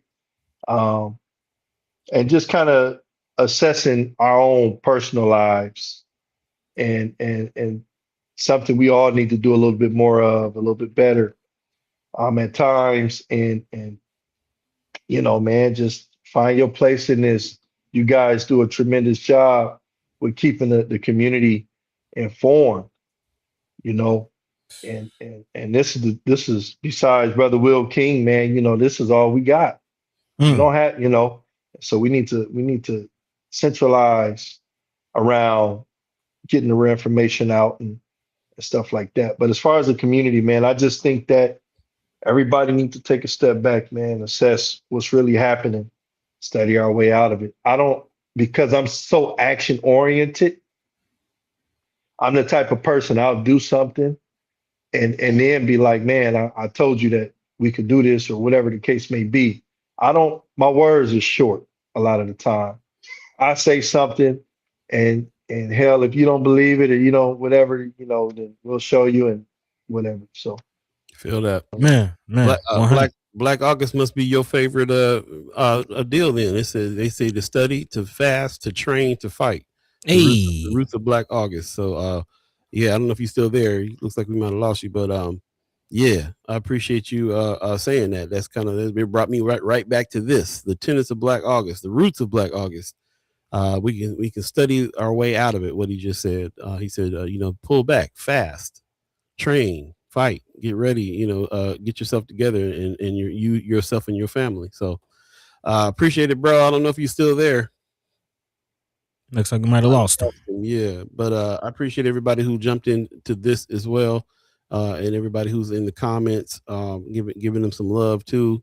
Let's see, Kimmer Snipes earlier said, and this came out in a national article. I believe someone did an AI search in Omaha, popped up talking about information. This is Kimmer Snipes, somebody who's on the school board that hadn't heard about this. Find out from a national article, and there you go. Actually, go ahead. I do want to dive more into that. As you mentioned, there's a lot of comments. There's some more details as far as that and making that connection between this preschool to prison pipeline, because I think that national article that Sister Kimmer is talking about was an NPR article that talked about ICE using these same gloves that we're talking about being used in the school. So again, there's this direct connection to the schools, police enforcement, this preschool to prison pipeline. A lot more to unpack. There you go. Right on, bro. I thought we lost you for a minute. You still there? You got stuff going on here. We might have to let you go on about your day. Can't hear you. Yeah, look like okay. We can't hear you. Yeah, I figured he's out. I appreciate it. When you come back to this, man, just appreciate you for coming on the show. Most definitely. Man. I also am interested in Kimmer Snipes talking about the city too. Like, how come the city didn't communicate any of this? The city okayed this. Police department trained and gave them the gloves, trained, and I want to know, how come we didn't hear about them being used twice on students?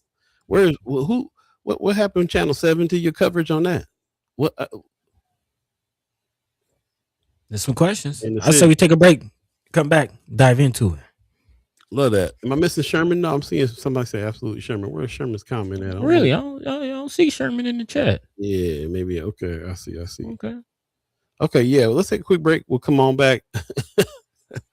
We'll come on back and continue the conversation. Appreciate everybody that's joining us. 8:34 right now. If you believe in the concept of time, you're listening to First Sky Omaha in the morning. In the morning. Paul B, Buddy to God. We are setting the tone for the week with our 3 hours of the morning show. We appreciate everybody that's come in. Man, let's talk about it. Stay tuned. Hey.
Welcome back.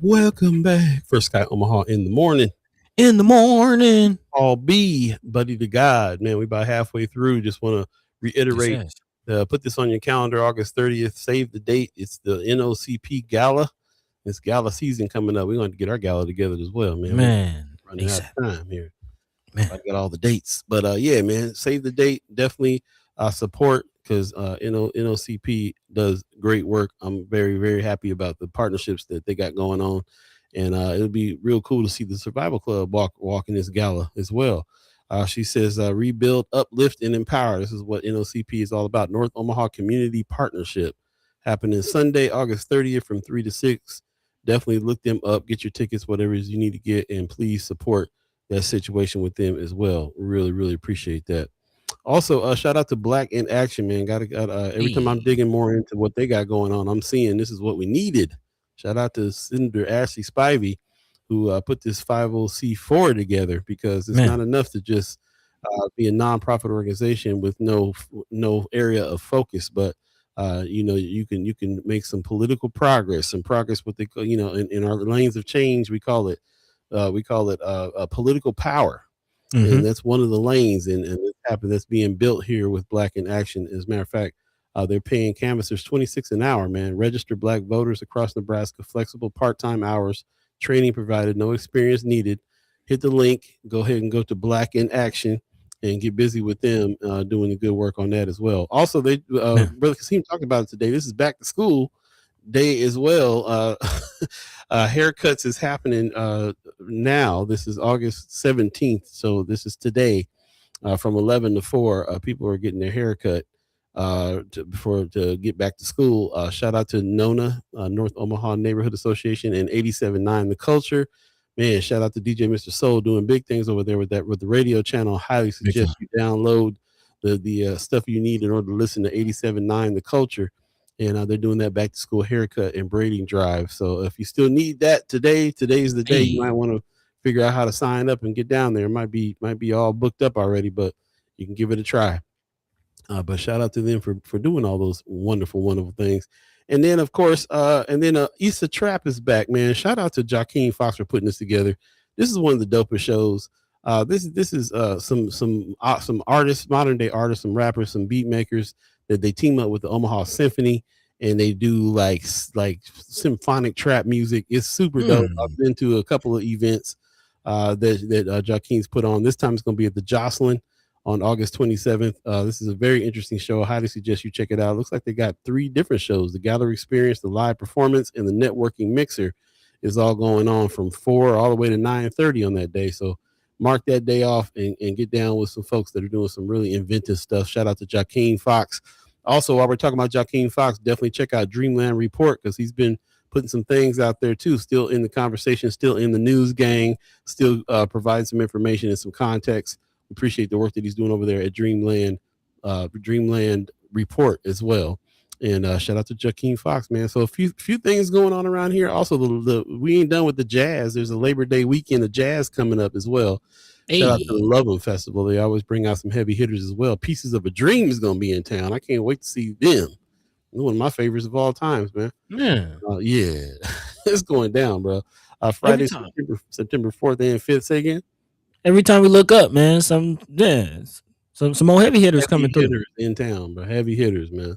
We ain't even talked about the Lupe Fiasco show. We ain't talked about Lenny Kravitz yet. We ain't talked about man, Diggable Planets. I mean, come on. Diggable Planets, man. Come on. I always got to flash Diggable Planets was out here. September 27th. Gonna be here before you know it, man. September 27th. And I think they will sell out. Definitely get tickets. Still lots of celebrations, a lot of good things going on, man, in a big way. Also, shout out to NOCP, who's doing a food pantry August 27th. August 21st from 12 to 3. Again, doing the good work. Dry goods, groceries, canned goods, open to the public while supplies last. Definitely go check them out from 12 to 3. And this will be at 2406 Fowler Street on 3rd floor.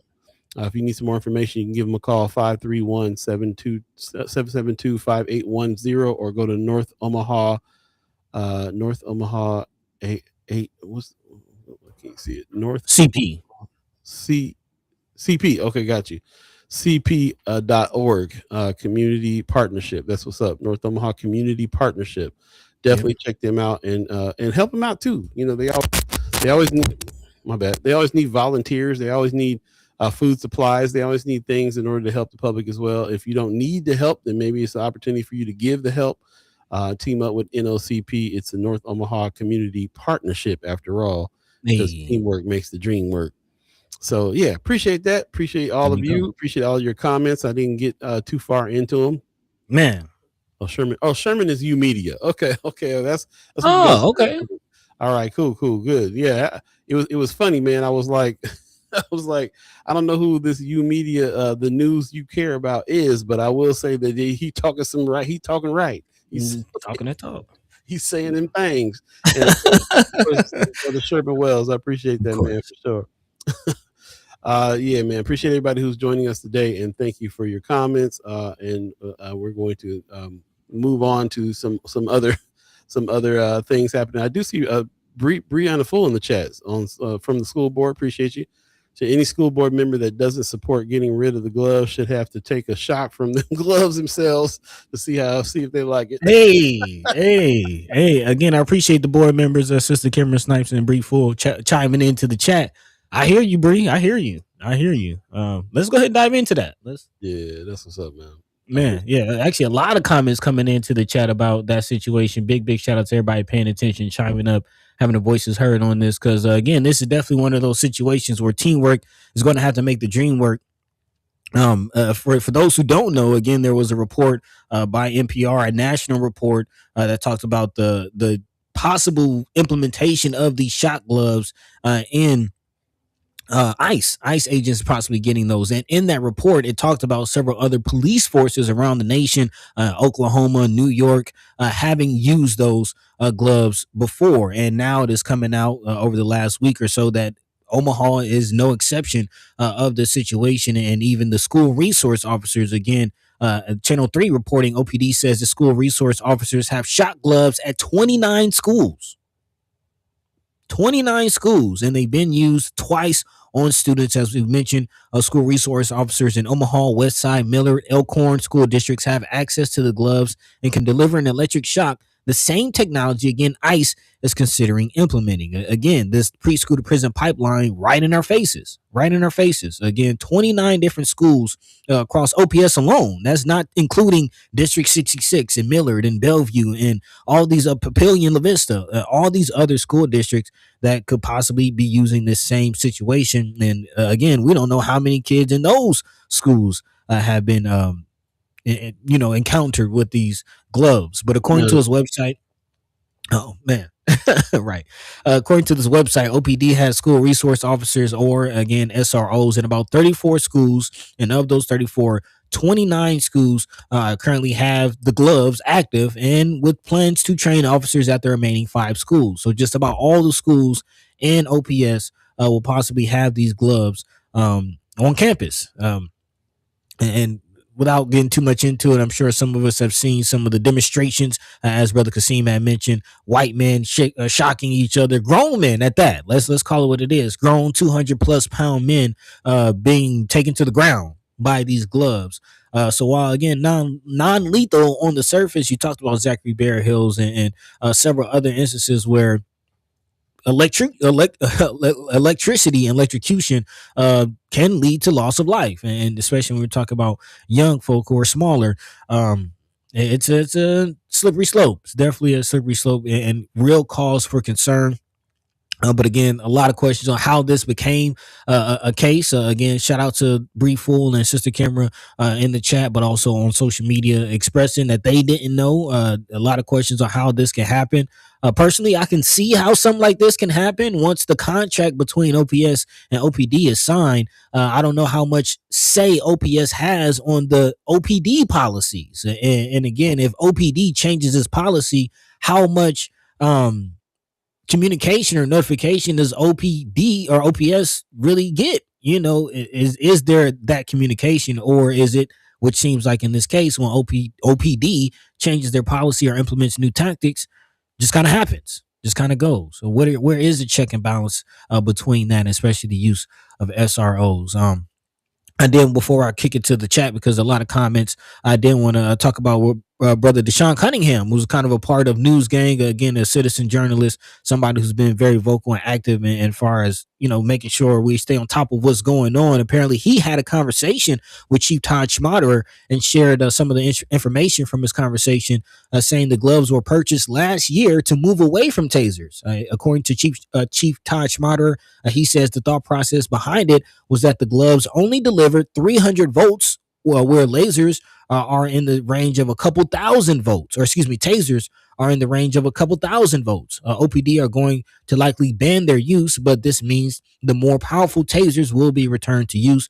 He also said it's likely the OPS board will ban their use as well, and they will follow whatever decision the board makes. But this is still still necessary movement to review how the use of force taking place in our schools. So again, still a lot of questions, and maybe Bree Fool or Sister Kimra can speak to, that communication as far as the contract between OPD and OPS. But here we are, again, very reactionary in the situation, but we have to respond nonetheless.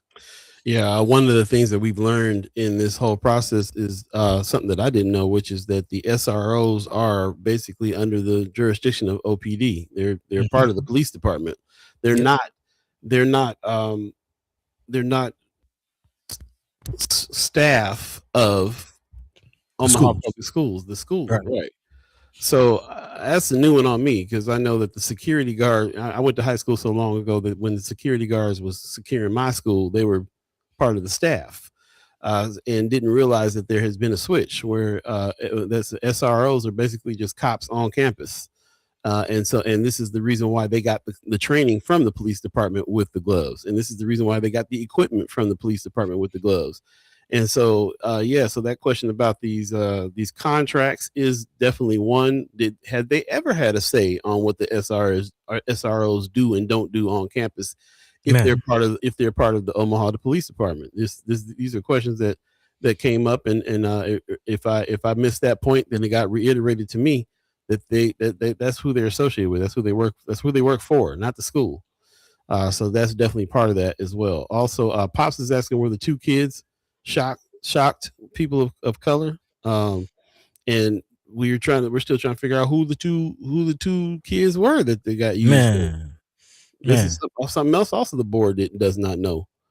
Also, Marlon Harrison says the 28 schools are spread out between OPS West Side and Millard schools, not just OPS schools, but we kind of know where the majority of the gloves go. First of all, OPS is the biggest school district. Right. Pops also says with the children, they can have undiagnosed heart conditions and the electricity can mess up their heart rhythm and kill them. Yeah. Lots. Gail Jefferson in the chat. Unfortunately, it's going to make a lot of parents upset, especially with so much going on outside of the schools, and so many children have disabilities that are unknown to everyone, and what kind of effects it will do parents, and going to go off a lot of disruptive behaviors all the way around. Too much. Yeah, definitely feel the same way. And it's just incredible. So, like I said, this is some news that what you just explained about the tasers being way more potent than the gloves. It's interesting that Schmatter brought that to everybody's attention. Also, remember, he fired the police officers that overshocked Zachary Berhills. Yeah. And then it sounds like he tried to make some moves to have some less powerful ways to subdue in place with these gloves. But I think it's going to be the case that now that it's brought, that's what I'm saying about the information. Now it's brought to everybody's attention. And as who, because I got to go back even further. Who knew that they use tasers in school? That's to me, that's what I'm hearing. They're going to go back to tasers. So they were using tasers before. Who got tased before we start talking about these gloves? And this is the reason why it's so important to stay up on this information, because now we're sitting here, we're reacting to these gloves as if this is something new. Man, they've had it for 2 years. To that point, we missed this comment, but shout out to brother Sherman Wells, Untamed Media, aka U Media, in the chat. He says, unfortunately, Juanita Johnson was in city council when those gloves were unanimously voted in, and she didn't tell nobody. And he says, this is Sherman Wells. Thank you, brother Sherman, for that tidbit. Most def. Brianna Full says, I'll be calling for a complete moratorium of SRO use of the shot gloves in OPS in tonight's SB meeting. Ask them about the tasers too, then, because obviously that's there too. She says our SRO contract with OPD has expired as of July 31st, 2026, and we need to be renewed. Says, I'm seeing this as an opportunity to add use of force language on students in it. Currently, there is none. Bless you, child. If we can't agree to use of force on our students, I'm taking a serious look at continuing our service with OPD for SRO at all. I mean, that's where my mind goes. Like, do they have to get, are they the only game in town? Do they have to get the contract? Sitting on force? There's what can we do? Mad dads? Is that the only option?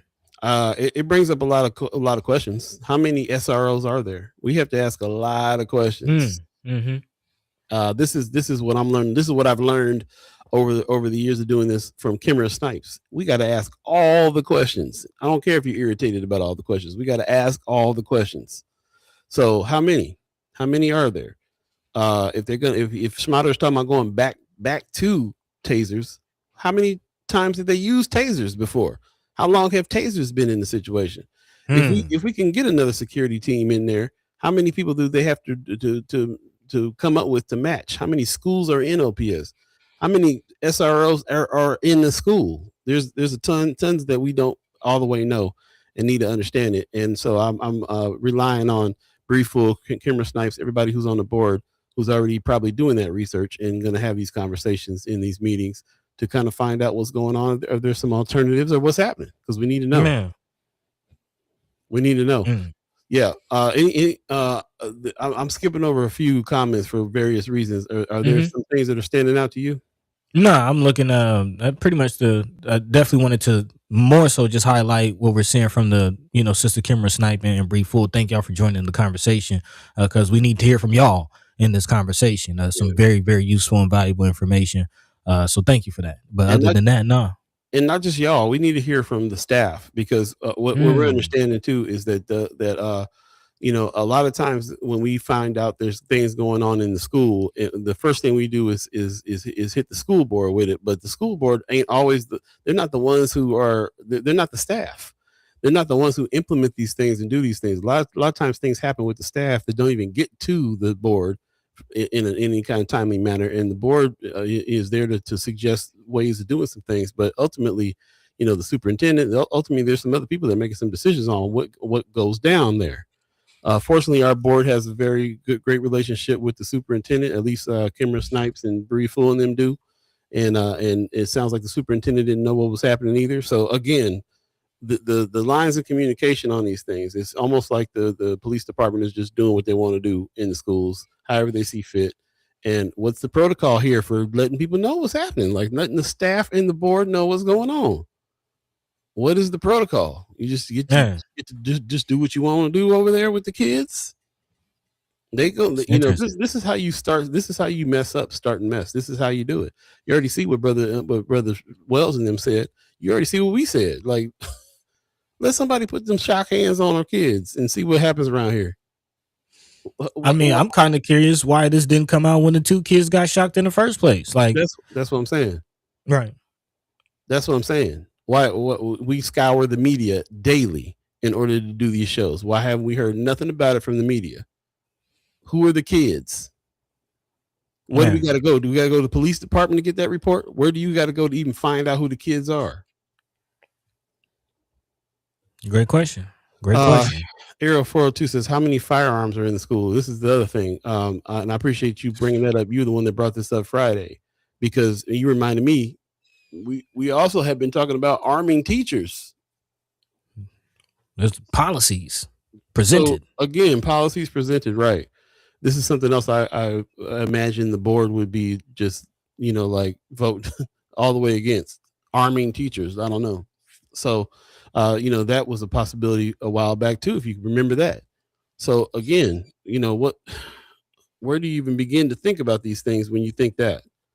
They have to restrain these kids. When did the policy even turn over that you can touch the kids in the first place? When did any of that happen? When did any of that start? And it could have started when, the kids have gotten more bold. They're acting up worse. They swinging on teachers. They doing all kinds of stuff. What are you supposed to do if you are a teacher getting swung on? I got family members that are teacher, and one of them little kids come swing on my family members. We're going to have a problem. So what is this? What's the answer here?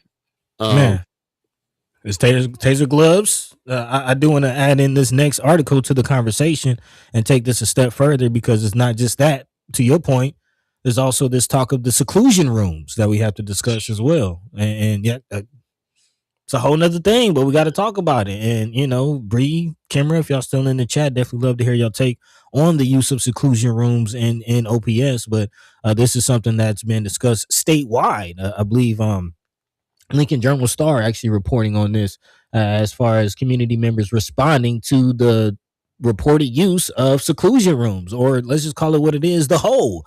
And not just for students who are swinging on teachers or have behavioral issues, but those with mental issues. Again, there's a case or a story in this article talking about a 6-year-old who was deaf and autistic, who had been regularly had outbursts and that can quickly turn violent. But again, dealing with autism and being put into these seclusion rooms.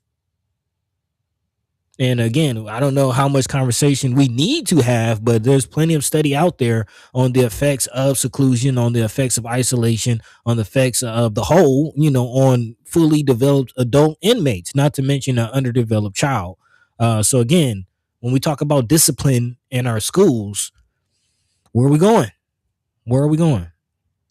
This is what stood out to me about this story too, is that this is another situation that was not publicly known. This was happening, that they were doing these types of things. This is something that the majority of parents and people didn't know was happening in the schools. Another instance of not knowing what's going on, and basically they're locking kids in rooms. And here's a picture of one that who was this story by? I forgot. The Lincoln Journal Star. Lincoln Journal Star, yeah. And as you can see, man, they got up these pads all on the wall, and they probably locked the door. Is it legal for you to be locked in the room? Is it legal for you to be locking kids in a room at school? In a padded room? What's the fire protocol for that? Any of this stuff legal? And if it's something, you know, I can imagine they don't want to tell parents all this kind of stuff is going on because of the uproar with the parents. But I mean, you know, parents drop the kids off to school thinking there's some policies in place that would make it so that they're not locked in a room or getting pepper sprayed or getting shocked. Probably thinking that that's something that ain't gonna happen. But obviously can very well happen. Right. Wanda Lewis says, has anyone else or organizations that work with the at-risk children spoke out the use of these gloves? Where is the representation? Heather Williams says, I know some of the teachers are tired of breaking up fights. Some are afraid. They are taking punches and eager for something to be done. Can't pass by that. Right.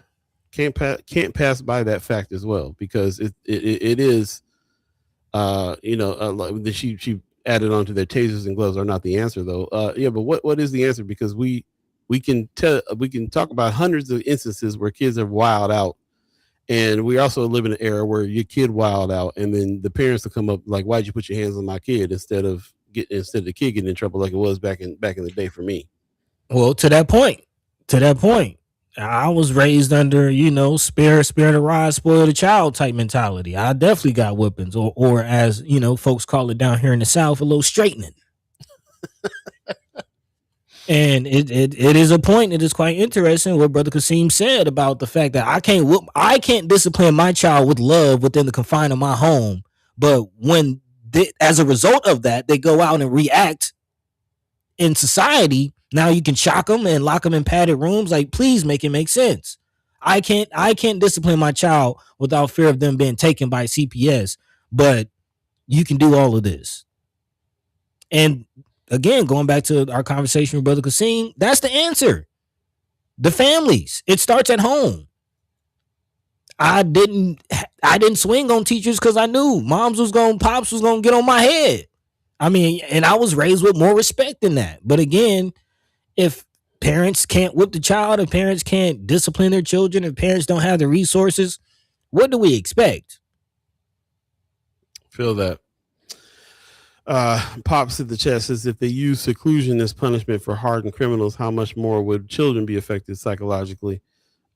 This is our point. We feel like the model for schools is the same model for prison. They the same bells ringing, the same lunch being served.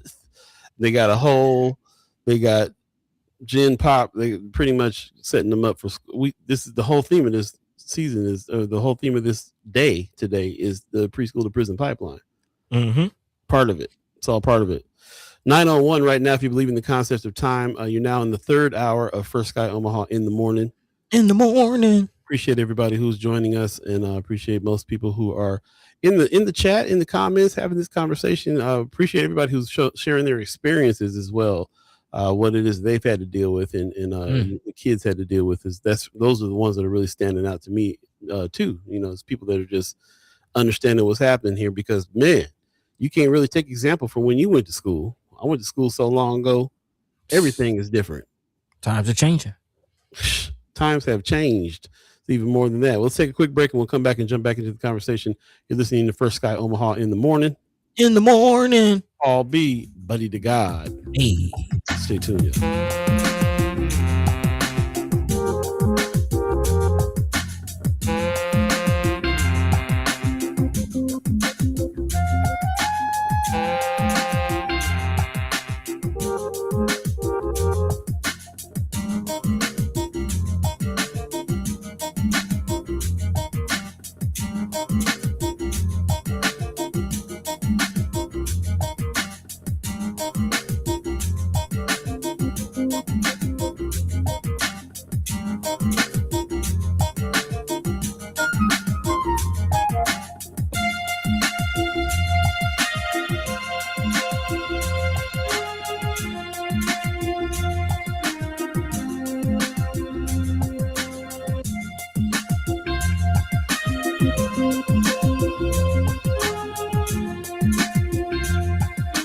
Welcome back. First Sky Omaha in the morning. Hall B, Buddy to God. Appreciate you guys coming on through. Speaking of youth, there is an entrepreneurial program that just got posted on our page on Friends of First Sky Omaha. You got to register by August 24th. You want to get your youth in here, but youth entrepreneurship program now enrolling middle and high school students ages 13 to 18. It's a good time to catch them. This is happening Saturday from 2 to 5, starting September 5th. And again, you have to register by August 24th to get your child in. And I would definitely think that this is something that is something I would absolutely have been into at that age. Teens build a real business, then sell what they've made at Live Market Showcase October 3rd and 4th. Be very interesting to see what comes out of this. So shout out to everybody at the Thrivival Academy and Lemon Day. I'm not sure you're familiar with either one of those the organizations. So we'll have to dig in and find out. But yeah, this sounds like something good to check into. If you have any information on this, let us know. And you got to register by August 24th. Email them at we'll go ahead and put this in Friends of First Sky Omaha, but so you can have that to get the number, ask some questions. And check it out. Appreciate that very much. Also, what's happening? There's something going on today as well that I keep on forgetting to talk about. The Town Hall for Streetcar Business Impact Fund launch of Phase 3. This is going down at 2112 North 30th Street, Suite 103, and it's happening at 5 o'clock today. The Town Hall for Streetcar Business Impact Fund launch of Phase 3. So I don't know what went down with Phase 1 and 2. This is Phase 3. If you have any more information on this, let us know. But I think it's going to be interesting for us to start making sure that we get some information here about the streetcar situation, especially if there's an opportunity for it to come to the north side. We need to know a little bit more about the inner workings of that situation. So let us know. With that, let's go ahead and jump back over to Buddy. I know there were some things in the chat we wanted to get to. Anything standing out to you in the chat real quick? There's a name we don't see too often, but Gail Jefferson in the chat saying some interesting things. Saying I've seen police resource officers taser in schools. The problem is that many parents need to step up being the first discipline, just like I was just saying. Discipline is so out of control with behaviors from parents. Never seen so much division in education and being on the accord. Seclusion rooms, parents walk through the building, know they exist and agree with it. Most rooms are in behavior alternative school. I'm in one with children 5 to 21. Just sad to see them coming in that young. Man, appreciate your input on that. And again, that's one of the beautiful things about this chat is usually we have these conversations and it's going to hit home for somebody. There's going to be somebody who's dealing with it either personally or working to combat it professionally. And just appreciate everyone's input on this situation. Most def. Wanda Lewis says they will use them gloves and ask questions later. Man, how would they know if children have mental health issues or problems immediate comprehension? How would resource officers know if someone is exempt? I think they would use them on all of the above. I don't think that it would matter. They only are looking at how they're acting. Sue Kessler Hagen in the chat says, I will say I understand removing a special needs child from the chaos to calm down, but if they are placed in a quiet room, someone needs to be with them to help get them through it. Seclusion room where they are left alone does not help them, and it just makes things worse. Man, I can. Go ahead. To that point, Marlon Harrison saying that very thing. He says, as someone who has kids who have episodes, one of the things we did was taking kids on a walk or let them have a mental health break, which is a beautiful, beautiful thing. Thank you for that input, Marlon. But yeah, I mean, man, and I want to transition into the next story, but you had a point you were going to make? Well, Wanda Lewis is saying that Gail is a teacher, so I appreciate you as a teacher letting us know what's going on there as well. And I think of that too. I have family members that are teachers, and I definitely am like, I fear for their safety as well sometimes, especially in high school, because it can get wild. And what do you do? What are the tactics? I don't really deal. I'm not in that kind of situation, because I would absolutely be hemming them kids up. They handcuff me on the first day as soon as the kids swing on me, and I wouldn't think nothing about throwing them in a room and locking the door. You know what I'm saying? Like I can already tell you, like my reactionary spirit I'd have to be trained as a teacher probably is trained on how you're supposed to be able to deal with your own self when you are getting attacked by some children. Man, hopefully. And yeah, and hopefully, right. And some people just ain't built for it. Some people are not built for it, and some people are built for it. And then now you also got to deal with the parents who are. It's a different view. Back in the day, if I got in trouble with the teacher, my dad would come down there and find out what I did, and I get in trouble. These days, you get in trouble with a teacher, the parents is coming up to you, why are you in my son's face? Mm-hmm. There's definitely that. And while you're talking about the individuals and how, people, whether you're trained or not, how you respond, I'm also thinking of the systemic aspect of it. Just, how it's built, and thinking back to human psychology and thinking back to the Stanford experiment and how teachers are put in positions and roles, and this environment and all this structure around it is set up, and sometimes the teacher just fits in the role that they're given. You know what I mean? Like it kind of takes an extra step, an extra thought process to say, hey, let me not just use the processes in the seclusion room that I'm trained to use and that it says in this policy book to use. Let me actually take these kids outside. Let's take them for a walk. Like that takes thought and intention to do that, and the system isn't built for that, because taking walks and mental health breaks isn't in the policy. Seclusion rooms are in the policy, right? So to that point, it's the preschool to prison pipeline, because it's not just similarly, these are the exact same tactics. As I move on to the next story, talking about the McCook clink, the Cornhusker clink, because seclusion rooms aren't just being used in schools. They're now, according to Senator Margot Juarez, being talked about as being implemented in McCook. Again, a direct link to this preschool to prison pipeline. Our children are being conditioned for a future. Think about it. And again, shout out to those who are front lines and not just fighting for the children, but also fighting for the incarcerated brothers and sisters that are sitting in McCook. Again, there was a protest over the weekend, and again, according to Senator Margot Juarez, one of the issues that she's taken up with this Cornhusker Clink McCook facility is, again, some of the treatment and things like using seclusion rooms in the hole for individuals who largely haven't been convicted of a crime. This is dealing with the whole ICE immigration situation, people looking for asylum, people looking for green cards, people looking for citizenship, and in most cases already on the course and path to citizenship, some getting picked up in court on their way to the citizenship hearing, which is crazy in itself. But again, not just that, but the treatment that some of them are seeing. Again, big shout out to those who are protesting out in McCook, and not just Senator Juarez, but many other community members helping to fight and speak out against this situation. Yeah, most def. Actually heard about this a while back. Not a while back, but a few days ago, actually. Some people, it was a real underground thing for people to get together and go out there, and a few people were kind of skeptical, kind of feeling like it might be a dangerous situation the way they got things going on with ICE now to even go out and protest at all in the first place. So the fact they are, and then of course we got that news of Sister Margot Juarez condition. She's been sick. And for her to still lead the charge and go out in this time of her life right now, understanding like how important this is, it just adds that much more weight for me on her going out there and doing that. So that's what's up. I appreciate that. There's also there's a lot of information there about McCook. It put it back on the map for me as well. We didn't know that. We didn't know what was going on in McCook. And there's a lot.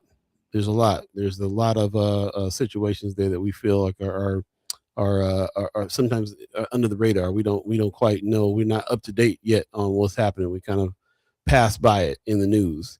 And so a shout out to everybody who went out to remind everybody that things are still going on with the immigration situation here in McCook, and a lot of the other things that are happening there. I believe there's some other news about what's going on in McCook as well, right?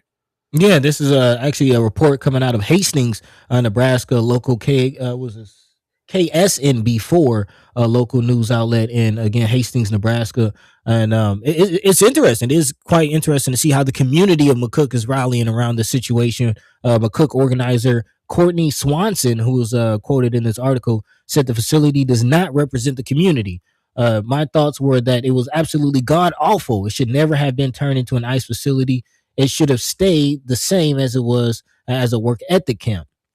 Which again, there's the overcrowding aspect of this, as far as the ICE detention center supposedly being expanded and altered to match the demand, or the 300 or so threshold that they're trying to hold, when it was only like 200 or so in the facility before. So there's that aspect. But also some of the services that the people are getting. Julie Tyree of Kearney says she wants the facility again returned to its previous use, saying they provided good service to the community of McCook, and that function is no longer happening for those people.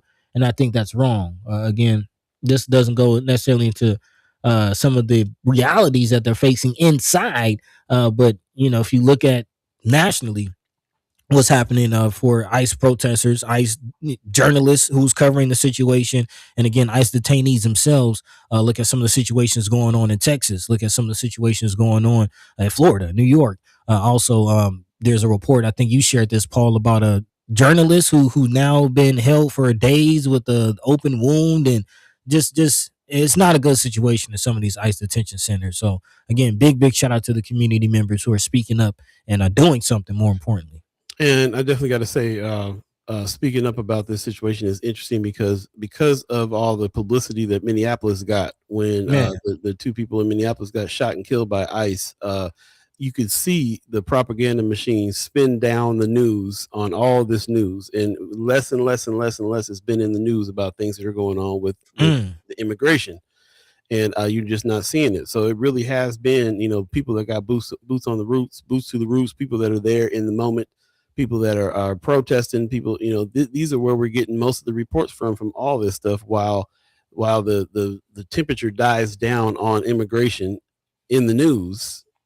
It just really, it is the trip when I think about like how there's still, this reporter, this article about this reporter basically got shot by somebody from ICE, and then they drug him off to a facility and is not treating the wound. He's 300 days in with a wound, still open wound.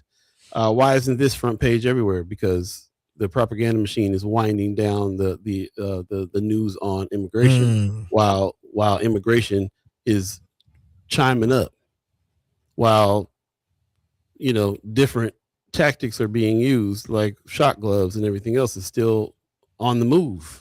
Yeah, man. People that are actively protesting have reached out to me saying that they're very nervous. They're scared about it right now because there's a war on protests.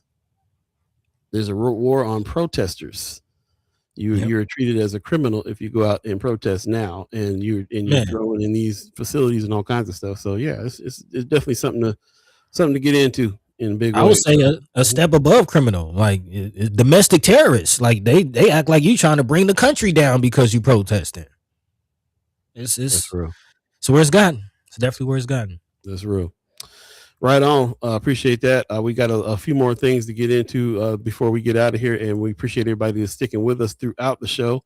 Anthony Rogers right in the chat is bringing up the policy number for us to go look up. OPS policy 5421, use of restraints and seclusion.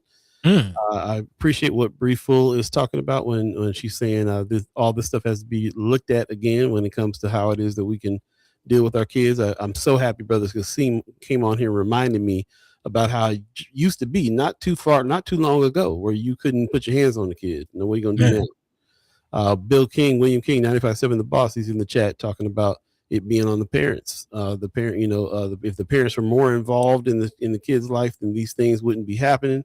He even goes so far as to say, stop blaming teachers. It's the parents. Teachers are quitting because of the parents' behaviors.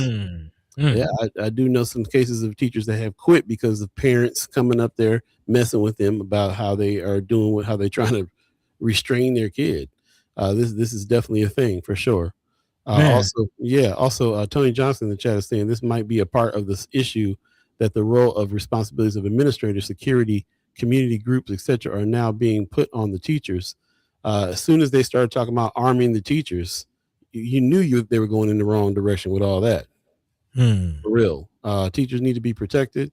As a matter of fact, Gail Jefferson in the chat earlier said, we need more resources on behavior because so many are in displaced homes. They're going to have behavioral problems. Point blank. I'm saying. Right. What are the resources? Yeah. What are the resources you need? Also in the chat, Gil, speaking of those resources, talking about one of the main resources for teachers that we haven't really talked about as far as the paraprofessionals, the help that they have in the classroom, saying more than just teachers, paraprofessionals who are the backbone of the classroom, the strength, because teachers don't want to deal with it, and paraprofessionals are not getting the credit of actually getting the students and parents a good one on one relationship. Man, I appreciate that as well. Again, just trying to understand the full dynamics of what's going on in our schools and how this rolls out and plays out into the streets, into our communities, and what can we do about it, and what should we do about it? Who's responsible? Definitely conversations and questions that need to be asked. Shout out to Brianna Full and Kimmer Snipes, who came on from the school board and made some comments. And as soon as they did, I was like, man, we need to talk to the staff. And here we are with Gail Jefferson. We have an actual teacher in the chat that's letting us know from inside the classroom what's going down. We're not unsympathetic to it. I mean, like I said, it's interesting what we do here, because some news will come out about like the gloves, and we have to have these conversations. And of course, our pages light up with everybody that's like, they better not put them gloves on my kids. People are upset about this glove situation. And then we find out, of course, the gloves have been here for a couple of years. Mm-hmm. And why didn't our elected officials know about them? And then they had to come on, defend themselves and say they didn't tell us about it. We didn't know. And now we know. We're going to try to do something about this. We're going to try to figure it out. And then, but then the conversation can continue on. It's not just a headline here. It's continuing on. And here we are on another day talking about it again. We're actually talking to people who are in the classroom saying, we need something. Right. We need something. I don't look. That's if I'm a high school teacher and an 18-year-old swinging on me, I'm swinging. I'm just going to have to go to jail and lose my job. Because you got to defend yourself. I don't know what the something is what I'm saying. I don't know what the something is. I mean, it sounds pretty, I ain't gonna say simple, but the answer is right in front of us. The something, and it's really the something that we always end up arriving to, is supporting families. It starts at home. It starts at home, and we can't expect a kid who doesn't have food, who's getting talked about because they got the same school shoes from the last couple of school years. Let's be honest. You know what I mean? Or do the children have what they need to succeed? And here's something else I was thinking about too, man. Because when I think about a cat like Brother Man Haynes, man, check this out. When I went to the what was the celebration I just shot with Marlon? Vikings of Distinction dinner. Yes. The Vikings of Distinction dinner. People got up. And pretty much everybody who was a Viking of Distinction made a joke about that was under a certain age, made a joke about Brother Haynes sending them somewhere. Where did Brother Haynes send you if you got yourself in trouble? He put you in some kind of something. It wasn't a room of seclusion, but he put you in some kind of after school thing. Everybody kept mentioning. I got up here and I'm halfway. They made a joke. I'm halfway nervous because Brother Man Haynes is gonna send me over to such and such. And everybody would laugh. Everybody would laugh. And so when I'm reading this stuff and I'm thinking about what you're saying about the policy, about there's no policies here. Could the policy just as easily be one of the teachers take the kid outside for a walk as opposed to throwing them in this. And so we talk about like how some teachers going to deal with the policy that's there. We need the policy to change because some teachers are going to have to do that. But some teachers are built for it.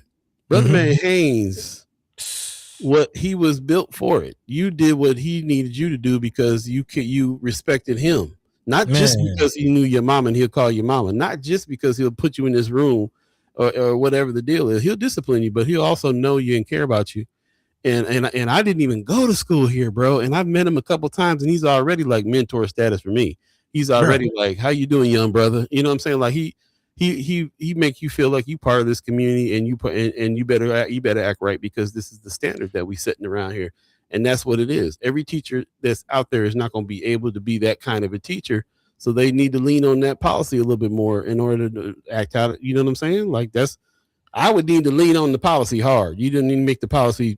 Give me some exact details on how it is I'm supposed to do with these kids. Follow by the book. Right. I gotta follow by the book. Right, because I guess if I was in the game for decades like brother Haynes was, then I can I can soften my tactics. But as a new Mm, teacher, as a new teacher, yeah. RG, you was talking about ready and rest, Paul. that's that's what I'm talking about.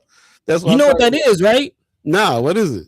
Bro, my dad made me do this, which is also, my dad didn't whip me often. He whipped me a couple times, but I will never forget ready and rest, 20, 30 minutes, arm shaking. Ready and rest is the push-up position, but you're not pushing up, you just holding it. You just holding it. So it's a plank. They basically got you in the plank position Yeah, it's the push-up. You just arms out, on the but ground. you Yeah. arm shaking, crying, Yeah. like, can I please lay down, please? It's a military discipline tactic. My father was in the military, and I remember I did something in school, and he wasn't having it. And I came home, and I had to hold ready and rest for. It seemed like hours, bro. Like it seemed like It wasn't my nothing but arms were going to 35 fall seconds. off. It was only 45 seconds, but it felt like it was hours. Listen, I 20, 30 years later, I still remember it. Bro. That's that, but that was the kind of brother that Gene Haynes is. Respect to that brother still around, giving him his flowers. But also, Marlon Harrison just posted about 30 years of Skinner Elementary, and when I talk about brother Haynes, he's not just in a vacuum, Right. because like we have to talk about, and going back to what brother Qasim was saying, men. Specifically men, Dr. Skinner and the likes of Dr. Wiley, rest in peace. Dr. Gene Haynes and all of these men who came from the South, who were teachers, educators, who came into Omaha and had an impact. They were coaches, they were teachers, they were principals, guidance counselors. All of these, like, I wouldn't have gone to a HBCU had it not been for Mr. Wiley, Christopher Wiley, rest in peace. He was my guidance counselor at Omaha North, but he was also a teacher at Skinner. Wow. This is a legacy that had a lasting impact on our community, especially young men and women, Black young men and women from North Omaha who had these mentors. And again, it's about men being implemented in our community with the right training, with the right state of mind, with the right intentions, setting us on the right course. It's been done. The fruit is right in front of you. The tree is right in front of you. It's been done. We don't have to reinvent the wheel, y'all. We really don't. Man. Yeah. And that's heavy, bro. And I imagine somebody like Brother Haynes who's been doing this for decades, and Brother Skinner who did it for many, many years. Mm-hmm. Saw all the different generations, people that were apathetic about their kids being there, all the way to people that was helicopter parents and all in their face. Every iteration of this, people who just drop their kids off to school thinking that the teacher's supposed to just take care of everything. They probably seen all iterations and learned how to navigate all iterations of it, and came out with some things. And like I said, man, it made such an impression on me at Vikings of Distinction when everybody got there and was like, I did this and I did that, and I was hoping that Brother Haynes wasn't going to put me in the thing, like it was ready and rest, bro. Ready and rest. They was literally like grown. We grown and still think that he can still make us do like they grown. Getting Vikings in Distinction, man, that means it means you've been graduated for at least 20 years. So they all the way grown, all the way in their full on in their career. And if Brother Man Haynes said rest and ready right now, they drop down and do it. Hey, because you don't want to put them hands on you. He can crush your shoulder, like your shoulder disintegrate. but that's what I'm saying. From the brother who can crush the shoulder, who can put you in rest and ready, who can call your mama, he is disciplined, but is disciplined with love. There's such a difference between this. Like, yes, he also knows your whole name and your whole mama's name, and he also got his highest of hopes for you, and he also knows that you deserve more, and you get treated with respect, and he know like all the things that come along with the discipline. Is a thing, and I gotta, and it makes me emotional because I'm thinking about out of every teacher that I've had my whole high school years, I only had 2 black teachers, but when Mr. Mack came around, things changed for me at school, bro. You got to know it, man. That male black teacher changed some things for me. RG in the chat says, yeah, Paul, right. Basically a Timu version of Plank. Gail Jefferson in the chat says, I've been working with kids ages infant to 21 from the juvenile court system to the school district for 54 years. My goodness. Has never had a problem with the parents, caregivers, foster parents, group homes, whoever it is in charge of these children, because you have to recognize their situation and address accordingly. I don't deal with unruly anyone, but these parents need to realize your child is in some situations for a reason, and it starts at home. Old school is not new to it. We didn't have, she said, old school is not new to it. We didn't have all these problems. My oldest daughter tried that, saying, I'm calling the police. I told her, good, tell them to send 2 squad cars. I might be the first one. But you should, I love this. She said, but you should only be in the second one. Stop letting society raise your kids. I even told the judge one time, just get out of my way. These are my kids. I'm raising them. Never had I had no problem, and got 37 grandkids, and 17 are great, and all of them are successful in school. Don't play. I love your testimony here. I think it's really interesting what you're saying too about that as well. The old school, like they try somebody. So that's such a new thing for a kid to be. I'm calling the police. You can go. You know, some parents are old school. Like, you go ahead and call them if you want to. We both rolling away. Right. And yeah, just so anyway, I'm just thinking about the difference between the kind of attention that I'm seeing sometimes parents give their kids now compared to like this kind of Brother May Haynes, an old school way of raising kids with discipline and love. Man, discipline because love. To that point, I got a story. Sister Gail Jefferson, kind of echoing it though. She says, Mr. Haynes, just to show you how long this man been in the game. Mr. Haynes was my counselor at Tech High, and Mr. Faulkner and a lot of other black men at Flanagan High School. I'll tell you what, if it wasn't for them, my oldest son wouldn't have graduated because they didn't play. And I will say, Brother Man Haynes, to your point, disciplinarian. I done felt that hand on my shoulder. I didn't have him pull up on me in a car when I'm trying to skip school and send me right back into them halls, all that stuff. But when I got in trouble and I was facing 20 years, Brother Man Haynes was right there to write a character letter and to help me out. Man, and I don't know that letter, from someone with as much distinction as Brother Man Haynes to write a character letter on my behalf. I don't know how that could have swayed the judge. I could be still sitting in prison if it wasn't for those letters. Bro, I'm gonna put you on the spot because we've been talking about this. I'm gonna put you on the spot. I'm gonna call you out in front of everybody right now. I need you to call Brother Man Haynes and get him on the show. You hear that? Everybody hear this? Brother, while the brother is still here, please let's talk. Let's have some conversation.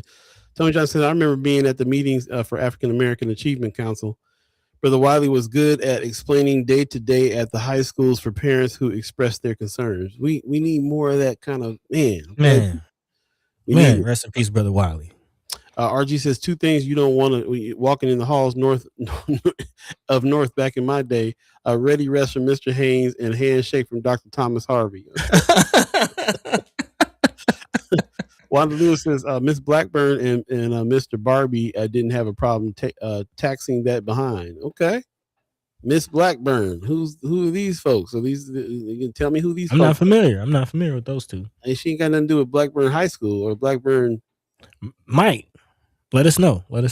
Love to. Yeah, I appreciate you guys your insights here. She says Wanda Lewis says give Gail Jefferson her props because she could have been retired by now. However, she cares about the children. She also participates in after school program where her classes consist of all at-risk students. Look at this. Okay. Teamwork make the dream work. I love the flowers given in the chat. It's a beautiful thing. I really appreciate you bringing that out. And it sounds like we're gonna have to have Miss Gail Jefferson on the show if you so inclined. Let's take a quick break, man. It's 9:32 right now. If you believe in the concept of time, we got about another 28 minutes or so in the show. And we definitely appreciate you guys sticking around. Do us a favor, share the show. If you're on Facebook, you can share the show on your page.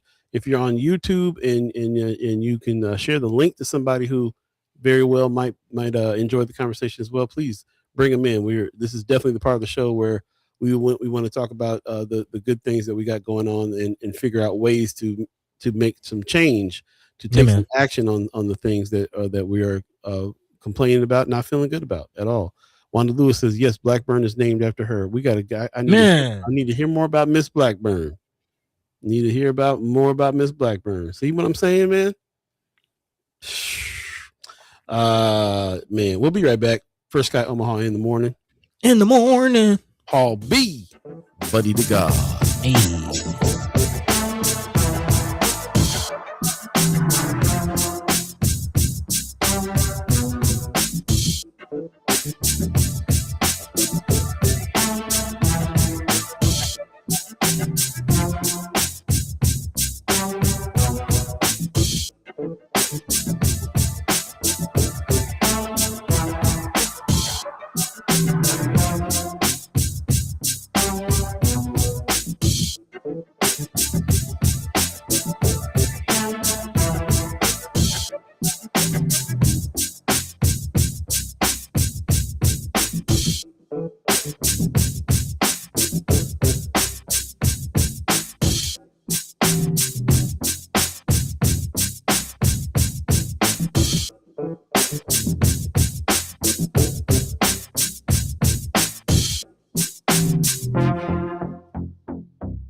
Welcome back for Sky Omaha in the morning. In the morning. Paul B. Buddy to God. Hey. You guys hanging in there. What's going on in the chat, y'all? I'm here cracking up. Yeah, they talking. Hey, you got put on blast, Paul. Yeah, Pops put you on blast. Paul, do you remember when I was about to spank you and you said you were calling protective services and I told you go ahead? I don't remember this. You still be spanked and living with a new family. I don't remember that. I don't remember nothing about no protective services. That's funny. Put you on blast. Put you on blast. How old was I at that point? Yeah, knowing about protective services. That's hilarious. RG said Pops putting in the time machine. That's hilarious. Only their Bean is in the chat saying hello. Hey. Her Bean. Oh yeah. Yeah. No, I don't remember that, but that sounds like something I would say because I was always getting spanked. Number one, and according to my family and my grandma and everybody, they used to be like, and you used to come up with the funniest things to say to try to get out of getting whooped. It sounds like it. I get a few of them a day. That's rambunctious. Hey, but look at you welcome now. back, Look at you now. guys. Hey man, hey, like you said, discipline with love. Be taught respect. Taught to recognize when you're supposed to, when you're supposed to have respect is an important one as well. And then you can you can just feel it. It's in your spirit when somebody is being genuine and disciplining you, not because they're mad at you, but disciplining you because they see more potential and they discipline out of love. Discipline out of love and discipline out of you embarrassing me and you making me mad is two different kinds of discipline. Man. And I think a lot of parents these days are don't embarrass me, don't or you getting on my nerves, you'll get punished for that instead of showing them a direction, punishing them, making these adjustments. Yeah, kids know, kids get it because it's just a difference. It's the reason why everybody praises Brother Man Haynes the way they do. It's love, it's discipline. It's discipline because it's love because it's discipline because of love, as opposed to discipline because of, punitive,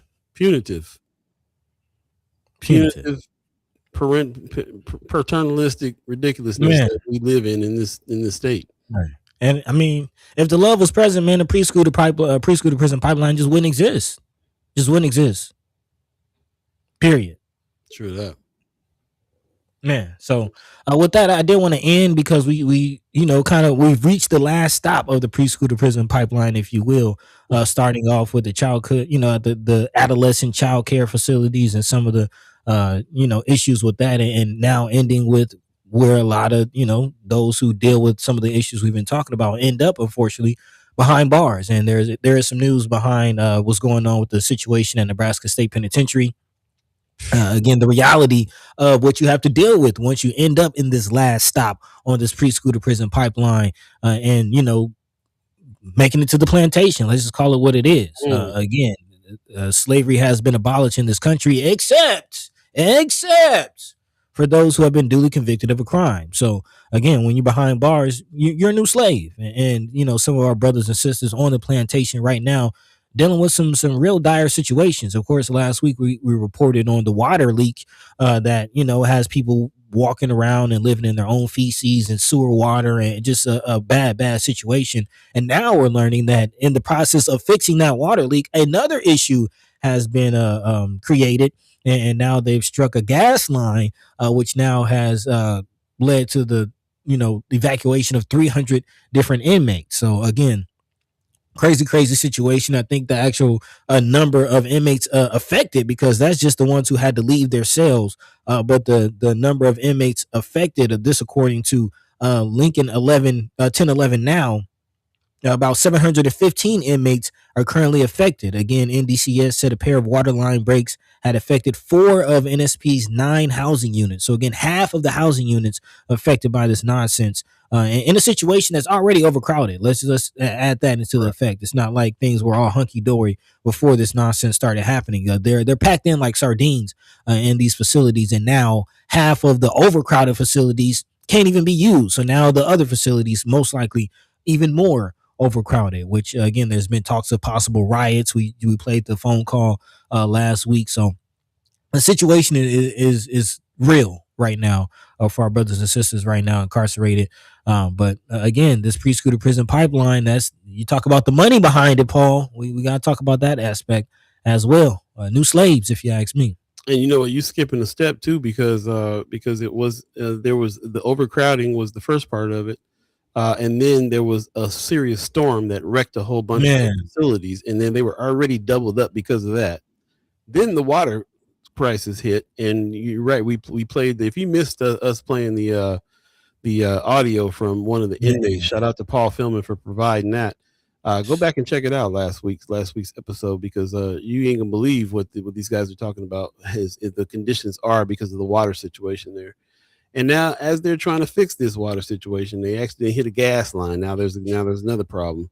I can't imagine what the conditions are for those brothers out there now. Right. Yeah, very rough. I appreciate it. I'm seeing some folks taking off, so I'm just gonna say goodbye. Thank you so much for coming on in, Gail Jefferson. We appreciate you. Have a good day, everyone. And yes, school is officially open. She says, you're absolutely right. My daughter has a halfway house for women in York, where she goes to visit. She has another building on Pacific for men. I also go and visit at Tecumseh, Lincoln, and come to find out, in Lincoln facility, they had no running water for almost 2 weeks, and they were given two bottles of water for their personal use. It's a lot.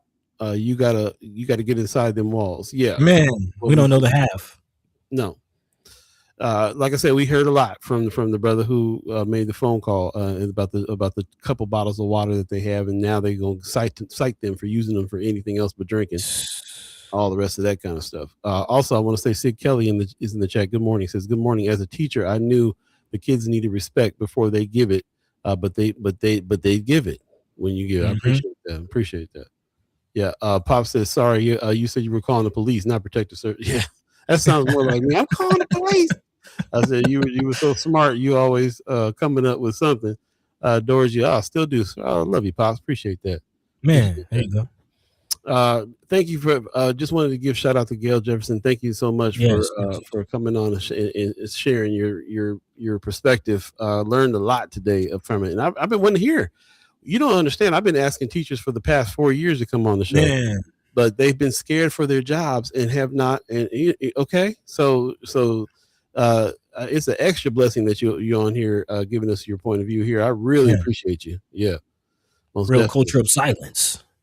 There you go. Wanda Lewis says the disciplinarians turned out to be the heroes at the end. Yep. Come on, man. You ain't lying. Yeah, appreciate you. So, and thank you for also the insights that you just gave us about the jail situation as well, and the fact that you have some family that's that's got halfway houses and some other facilities and stuff for that. We're heavily involved in the situation with the reentry programs out here.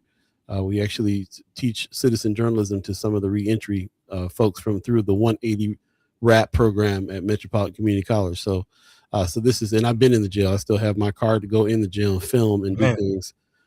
So yeah, this is definitely one of those ones. We're getting some good reports coming out.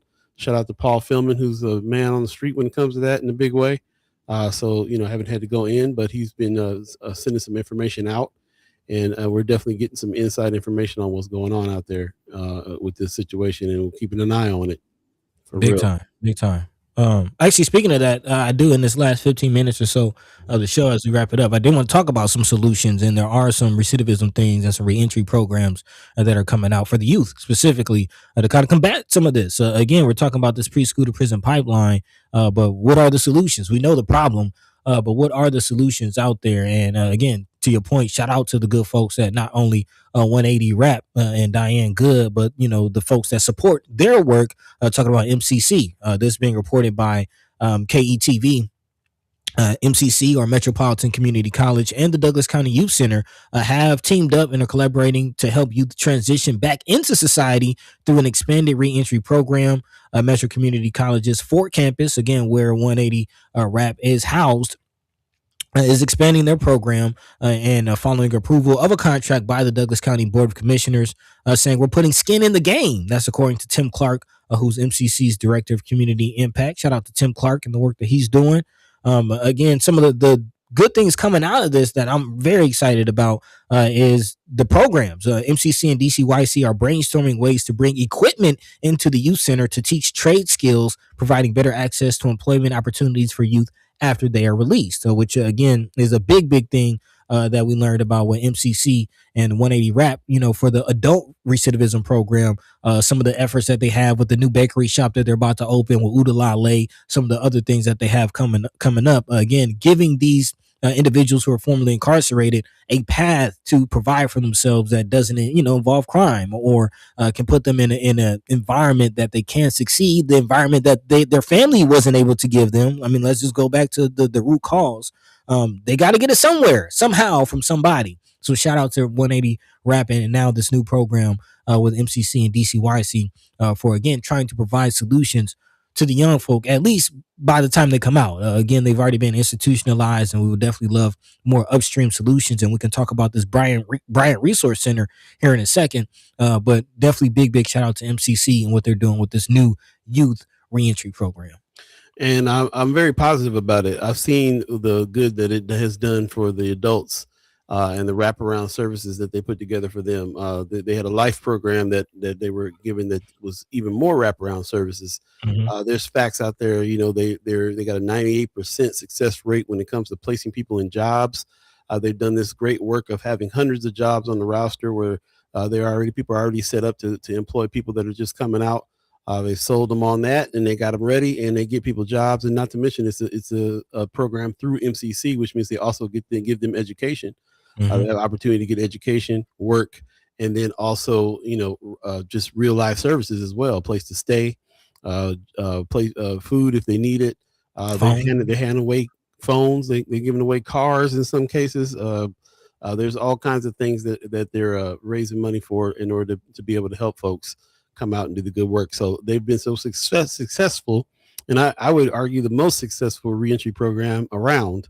I know there's other ones that are more visual and vocal, but 180 Rap got the numbers, how many people they help, and they've been so successful with it that I'm very encouraged about this youth version of it. Because you can catch young folks even at a better age, who got a little bit more on the ball when it comes to that. They help folks that have been in jail so long that they don't even know how to use a cell phone or know what the internet is. So for them to have a program where they got kids that are coming out that are already savvy in how to navigate the world, they really can help them a lot. So I'm looking forward to seeing how it works out. Man, and on the teamwork makes the dream work tip, this is a comment from the director of DCYC, Rondi Woodard, who said the youth center has been working with community advocates to build a network of support for young people after their release, saying basically what we're doing here at the youth center is we're trying to build a network of community partners. So again, it's not just MCC, but the likes of, what brother Roscoe Wallace is doing, and some of the other individuals that are working directly with our youth, who are, justice informed, if you will, getting the resources that they need. And again, another example of teamwork making the dream work, man. We need a village. And even with these, institutions, being, the state juvenile system, or the county juvenile system, or child welfare, or all of these institutions and systems, they're nothing without the people, without the community, man. So big shout out to those out there, boots to the roots, man, stepping up, stepping out, doing the good work. Man, speaking of other boosts to the roots that happen to be our partners, shout out to Gail Jefferson giving Heart Ministry some love. Heart Ministry is another good resource for adults getting back on course from prison and other places. We work with them intimately. They're a very close partner of ours, and we've done a lot there. As a matter of fact, our content creator classes, our citizen journalism classes, we teach over there at Heart Ministry. They've been Dom and them have been partners for a long time. So we appreciate all the work they're doing, and they're growing as far as that is concerned too. Being able to give people some opportunities with the grocery store that they're opening up as well. Yeah. So again, shout out to everybody who's on that tip. I almost forgot they too kind of similar to 180, not just a grocery store, but they have other enterprises like their flower shop, like again providing jobs for those who need them. So big shout out, doing the work. Not just jobs. They also have programs where they help with banking. They help with housing. They got program where they can help people buy houses. There's a lot of progress that people can make by utilizing some of these resources that are out there for people that are just doing it for the love. Man. And speaking of resources, as we round off this show, a lot of input, a lot of comments, but I'm definitely glad to see some of the fam over there. The Javanista, Sister Raquel Henderson, telling us all about this Bryant Resource Center that recently just opened up. And hopefully this is something that can get, as I mentioned, a little more upstream. Again, there's resources out there, and we just talked about all the great resources, and they're needed, for those in DC, YC, those coming out of county, and having recidivism, but let's get them before they go into jail. Let's get them before they have a case and before they have a record, a little more upstream. So hopefully this will be one of those instances. Again, the Bryant Resource Center right there on the Deuce. Just opened its doors. Shout out to Raquel Henderson sharing a couple photos and things on Facebook. She says the renovation of the Bryant Resource Center is about bringing a historic North Omaha community institution back to life and making it a modern community hub. The center has a long history dating back to the 1960s when it provided recreation, youth programming, and other services. The new vision will be a place where residents can access resources, build skills, and connect with opportunities and gather as a community. Some of the planned upgraded uses include a community meeting and gathering spaces, also a space for nonprofit partners to provide direct services, which is needed. Also a computer technology center that can serve as a testing site for education and job training programs. Also workforce development, job readiness services, financial literacy, life skills programming, youth programming, including athletics and healthy lifestyle education. Also mentoring, advocacy, education and support. And then also services addressing systemic trauma and other barriers affecting residents and families. Hopefully that means mental health resources as well. And last but not least, free high-speed Wi-Fi around the basketball courts, which were created to address the lack of reliable internet access along the Deuce, which we all know too well around here about this internet situation. But again, with the uses of AI and things like that, shout out to 5-Star BDM and cousin Grandma Gaw, helping those in the community get more familiar with AI. Internet access and technology access can go a long way. There's a lot of apps, a lot of money being built with AI, man. So big shout out to the Resource Center for, some of these intended uses. I know there's some feelings about it, how the Bryant Center played out and how the basketball court was treated and handled and all this, that, and the third. So what say you, Paul, community? How you feeling about this? That's what I was going to mention. I was going to mention that part because we got a whole lot of people commenting on Friends of First Sky Omaha about that situation. Of course, the community is still real salty for how they did Untamed and them. Yeah, Brother Sherman Wells and them with the courts, locking the courts up, gating them up and all that. There was some back and forth about that. What I learned during the back and forth with that, there's some work that needs to be done on the actual courts. It's there's a tree with some roots that are breaking up the courts and causing some unsafe situations, and they're looking to tackle that next. So shout out to Sister Raquel because until she posted something, I hadn't seen nothing positive about the news. Right. From the community is still salty about what happened over there. But hopefully that's just a matter of time before something like that maybe can straighten out and get together as well. Because I already know that there's some people that read some of the problems with why the basketball courts haven't been redone and all that, and there are already wheels turning on how to find some solutions for that situation, and then maybe they can find some common ground again and team up and do some more things there. So that place is, and it's not just what just happened with Sherman Wells a few years back. It's also the fact that didn't Queen Latifah or somebody come out here years ago? Yeah. That thing has been fixed and broke and fixed and broke and fixed and broke so many times. They're like, how come they don't keep it up? Do they not want kids playing over there? What's the problem here? So yeah, everybody real skeptical in the community on what's happening there, and they're like, why is all the money going to the center there and not why we got Wi-Fi at the court but we can't play at the court? So again, what say you? We'll continue the conversation on that. It's a good thing. And shout out to Sister Raquel for bringing out some of the positives about what just happened, because, both things are true at the same time. There is some issues with the partnerships that would lead to the courts being a place where the kids can go. And but there's also these resources that are coming from the actual facility. So again, both things are true at the same time. What say you? How do you feel about it? And what are the next steps for that? And again, shout out to Raquel Henderson for bringing it to our attention. Yep. RG in the chat said if it already hasn't, it's worth mentioning, and it has not been. So thank you. Teamwork makes the dream work here. I appreciate you being on the team, reminding us. RG. The OPS board meets this evening at 6, and I'm pretty sure there will be a lot of discussion about the shot gloves.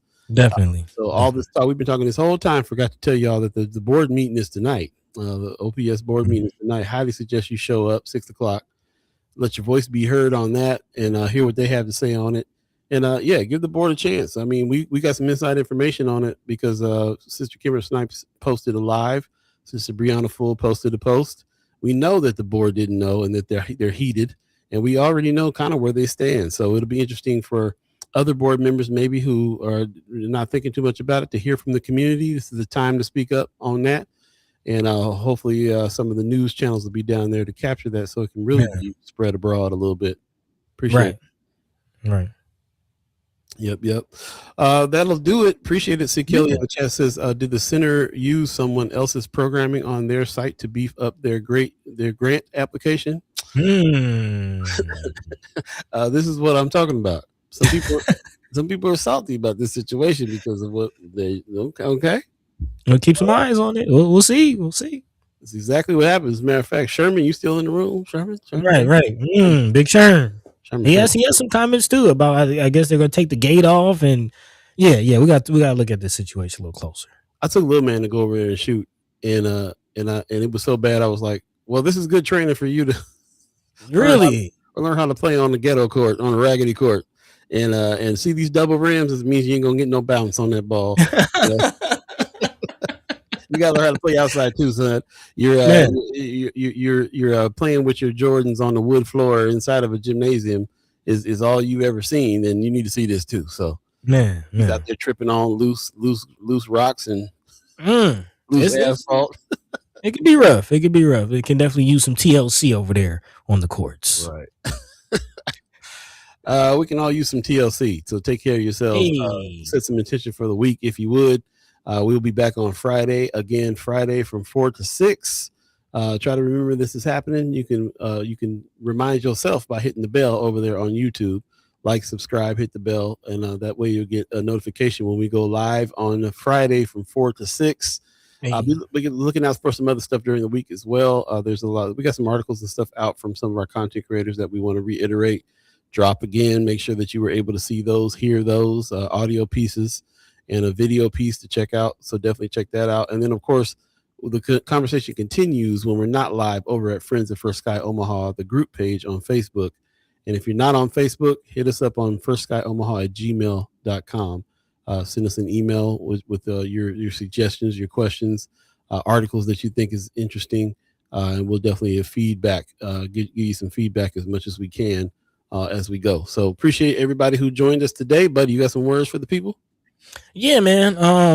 Man, really appreciated today's conversation. Really appreciate all the input. Just everybody, watching. We're definitely growing in today's numbers. So let's try to keep that going, man. Tell a friend. We're doing this now every Monday for 3 hours, or from 7 to 10, or from 7 to 10 a.m. So definitely tune in. We appreciate you. We love you. We thank you. And on intentions, of course, there's the meetings. We have the board meeting tonight, which I'm expecting some fireworks.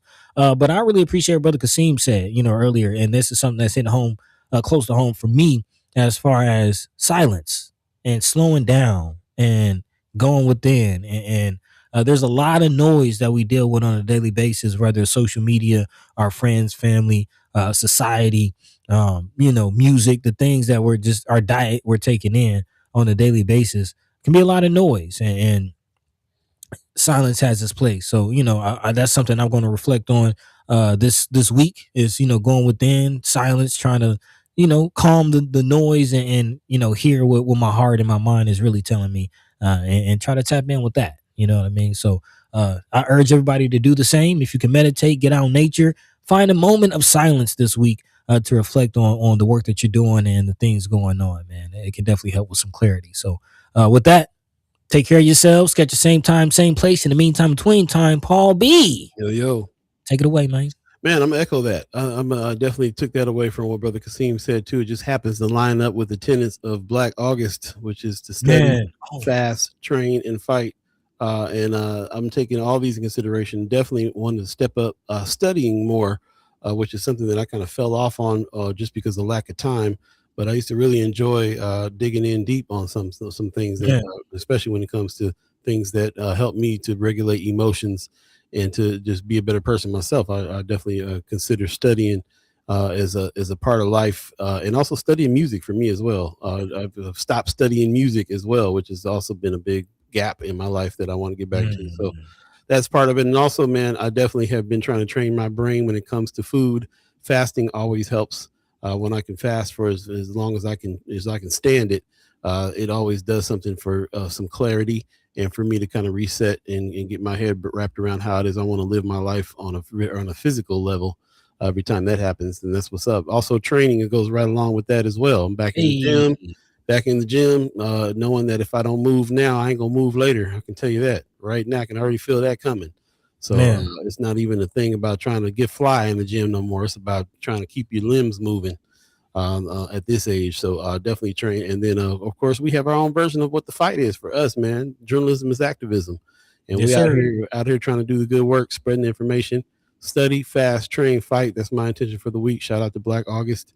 And also to do business. This is also Black Business Month as well. And we're going to be we're going to expand what it is that we're doing here, which is the reason why we have the new schedule and so on. So we're going to keep on working, keep on pushing, keep on trying to provide, and keep on trying to find some solutions and some answers. And we can't do that without your input as well. So we appreciate you guys coming on through. Most definitely. Thank you. We appreciate it. Pop says, wow, 3 hours is starting to feel like 2 hours. You may have to do 4. Why you going to give RG and them? Hey, if we do it 4 hours, man, I don't know. That might be the only day. That might have to be the only day of the week, y'all. Y'all now. All right, now. Hey, we still testing out Friday night. Not a whole lot of people tuning in on Friday quite yet, so that might not be a good hour for people. So we'll see. We might have to change it up again. This is outreach. This is for us to have these conversations and cover the things we need to cover. So let's see what's happening. But he says it may have to do 4 hours. It will feel like 3. He said, great show. And I always love it when Brother Q is a guest. Love you guys and see you Friday. Appreciate you, Pops. Yeah, thank you. RG says, yeah, man, silence. Don't be afraid to do a social media fast from time to time as well, man. That part. The noise, man. For the week, bro. Juana Lewis said, I'm guilty. Hey, I feel you. We trying to make it happen out here, so I really appreciate you. Thank you. Before we get out of here, you just reminded me of one last thing I wanted to do. I mentioned it last week. Again, a friend of mine, a DJ out of New Orleans, she put together a playlist of incarcerated brothers and sisters who are making art, who are making music in the honor of Black August and the NOLA to Angola bike ride in New Orleans. I'll be sharing that playlist on Friends of First Guy. So if you want to check it out, again, it's music, poems, just work from incarcerated brothers and sisters to honor this month, Black August. So definitely look out for that on Friends of First Guy. So interesting that you said that. As soon as we talked about from NOLA to Angola, I saw something on PBS about Angola and the prison system that's down there. You think we got a bad prison system, bro? They're still in the fields with horseback overseers. Like it's a plantation down there. They picking cotton in bro, with horseback overseers in the sweltering heat of the bayous of Louisiana. Yeah, Angola ain't no joke. We'll get into it. Appreciate you guys. Shout out to the Umaha tribe elders for allowing us to be on this land and speak while we're here. Shout out to our elders for allowing us to speak before you. Shout out to you, the chat chimers, allowing us to speak with you. We appreciate you following our lead on the show and adding to the conversation. We appreciate your respect for the guests. Some guests you respect because you're respectful. Other guests you respect because you ain't got no choice. Like today, we will respect Brother Qasim. I wish you would get on here talking mess. But he's also a brother deserving of respect, demanding of respect, and he's gonna get it. He's gonna get it one way or another. And I appreciate that. Kind of in the spirit of brother Manny Haynes. Hey, discipline with love. That's what it's all about. So shout out to him for coming through, letting us know what's going on. We got to have him back soon because we didn't really get to talk about next steps for Black Agenda Alliance and some of the other things that's going down with him. We'll bring him on more frequently and have some talks. Also, did talk to Senator S-5B and Senator McKinney about coming back and reviving the Senator Cipher that's happening soon. And we do have, we're looking for new dates for meetup with the mayors, monthly meetup with the mayor as well. So lots more coming and a lot more guests happening as well. Because from here on out, we got a lot of people that we need to talk to about solutions, because this season is teamwork makes the dream work. We're building the team this season, and this is how we're doing it. We're going to do it by bringing on folks. Let's all get to know who these folks are. Let's get together on getting to know each other and figuring out where we're like-minded and figuring out how we can team up and do stuff. Praxis. It's going down. So we'll see you on Friday. And again, if you need, hit us up anytime during the week, Friends of First Guy Omaha, or the Gmail address, firstguyomaha@gmail.com. And we'll be in touch, and we'll see you out and about as well, because, there's things that are going on, and we're going to do our best to start to try to get back to covering a lot of it as well. The team is expanding. Shout out to Mello for helping me out this weekend. Team is expanding. I met some other cats going to be behind the camera. I met some other folks that's going to do some writing. We got a lot coming, so stay tuned for that, because we're going to expand this thing called journalism, and really try to highlight what's going on in our community, especially. With that, we're out of here. Take care of yourself. It's supposed to storm tomorrow, so cover everything up, roll your windows up. It's going to be some rain, heavy rain, and things like that coming. In the meantime, between time, get your shopping done today so you're not out in it. Take care of yourselves. Live a life with one another. Peace, y'all. Peace. By the way, Vanglorious, this is protected by the Red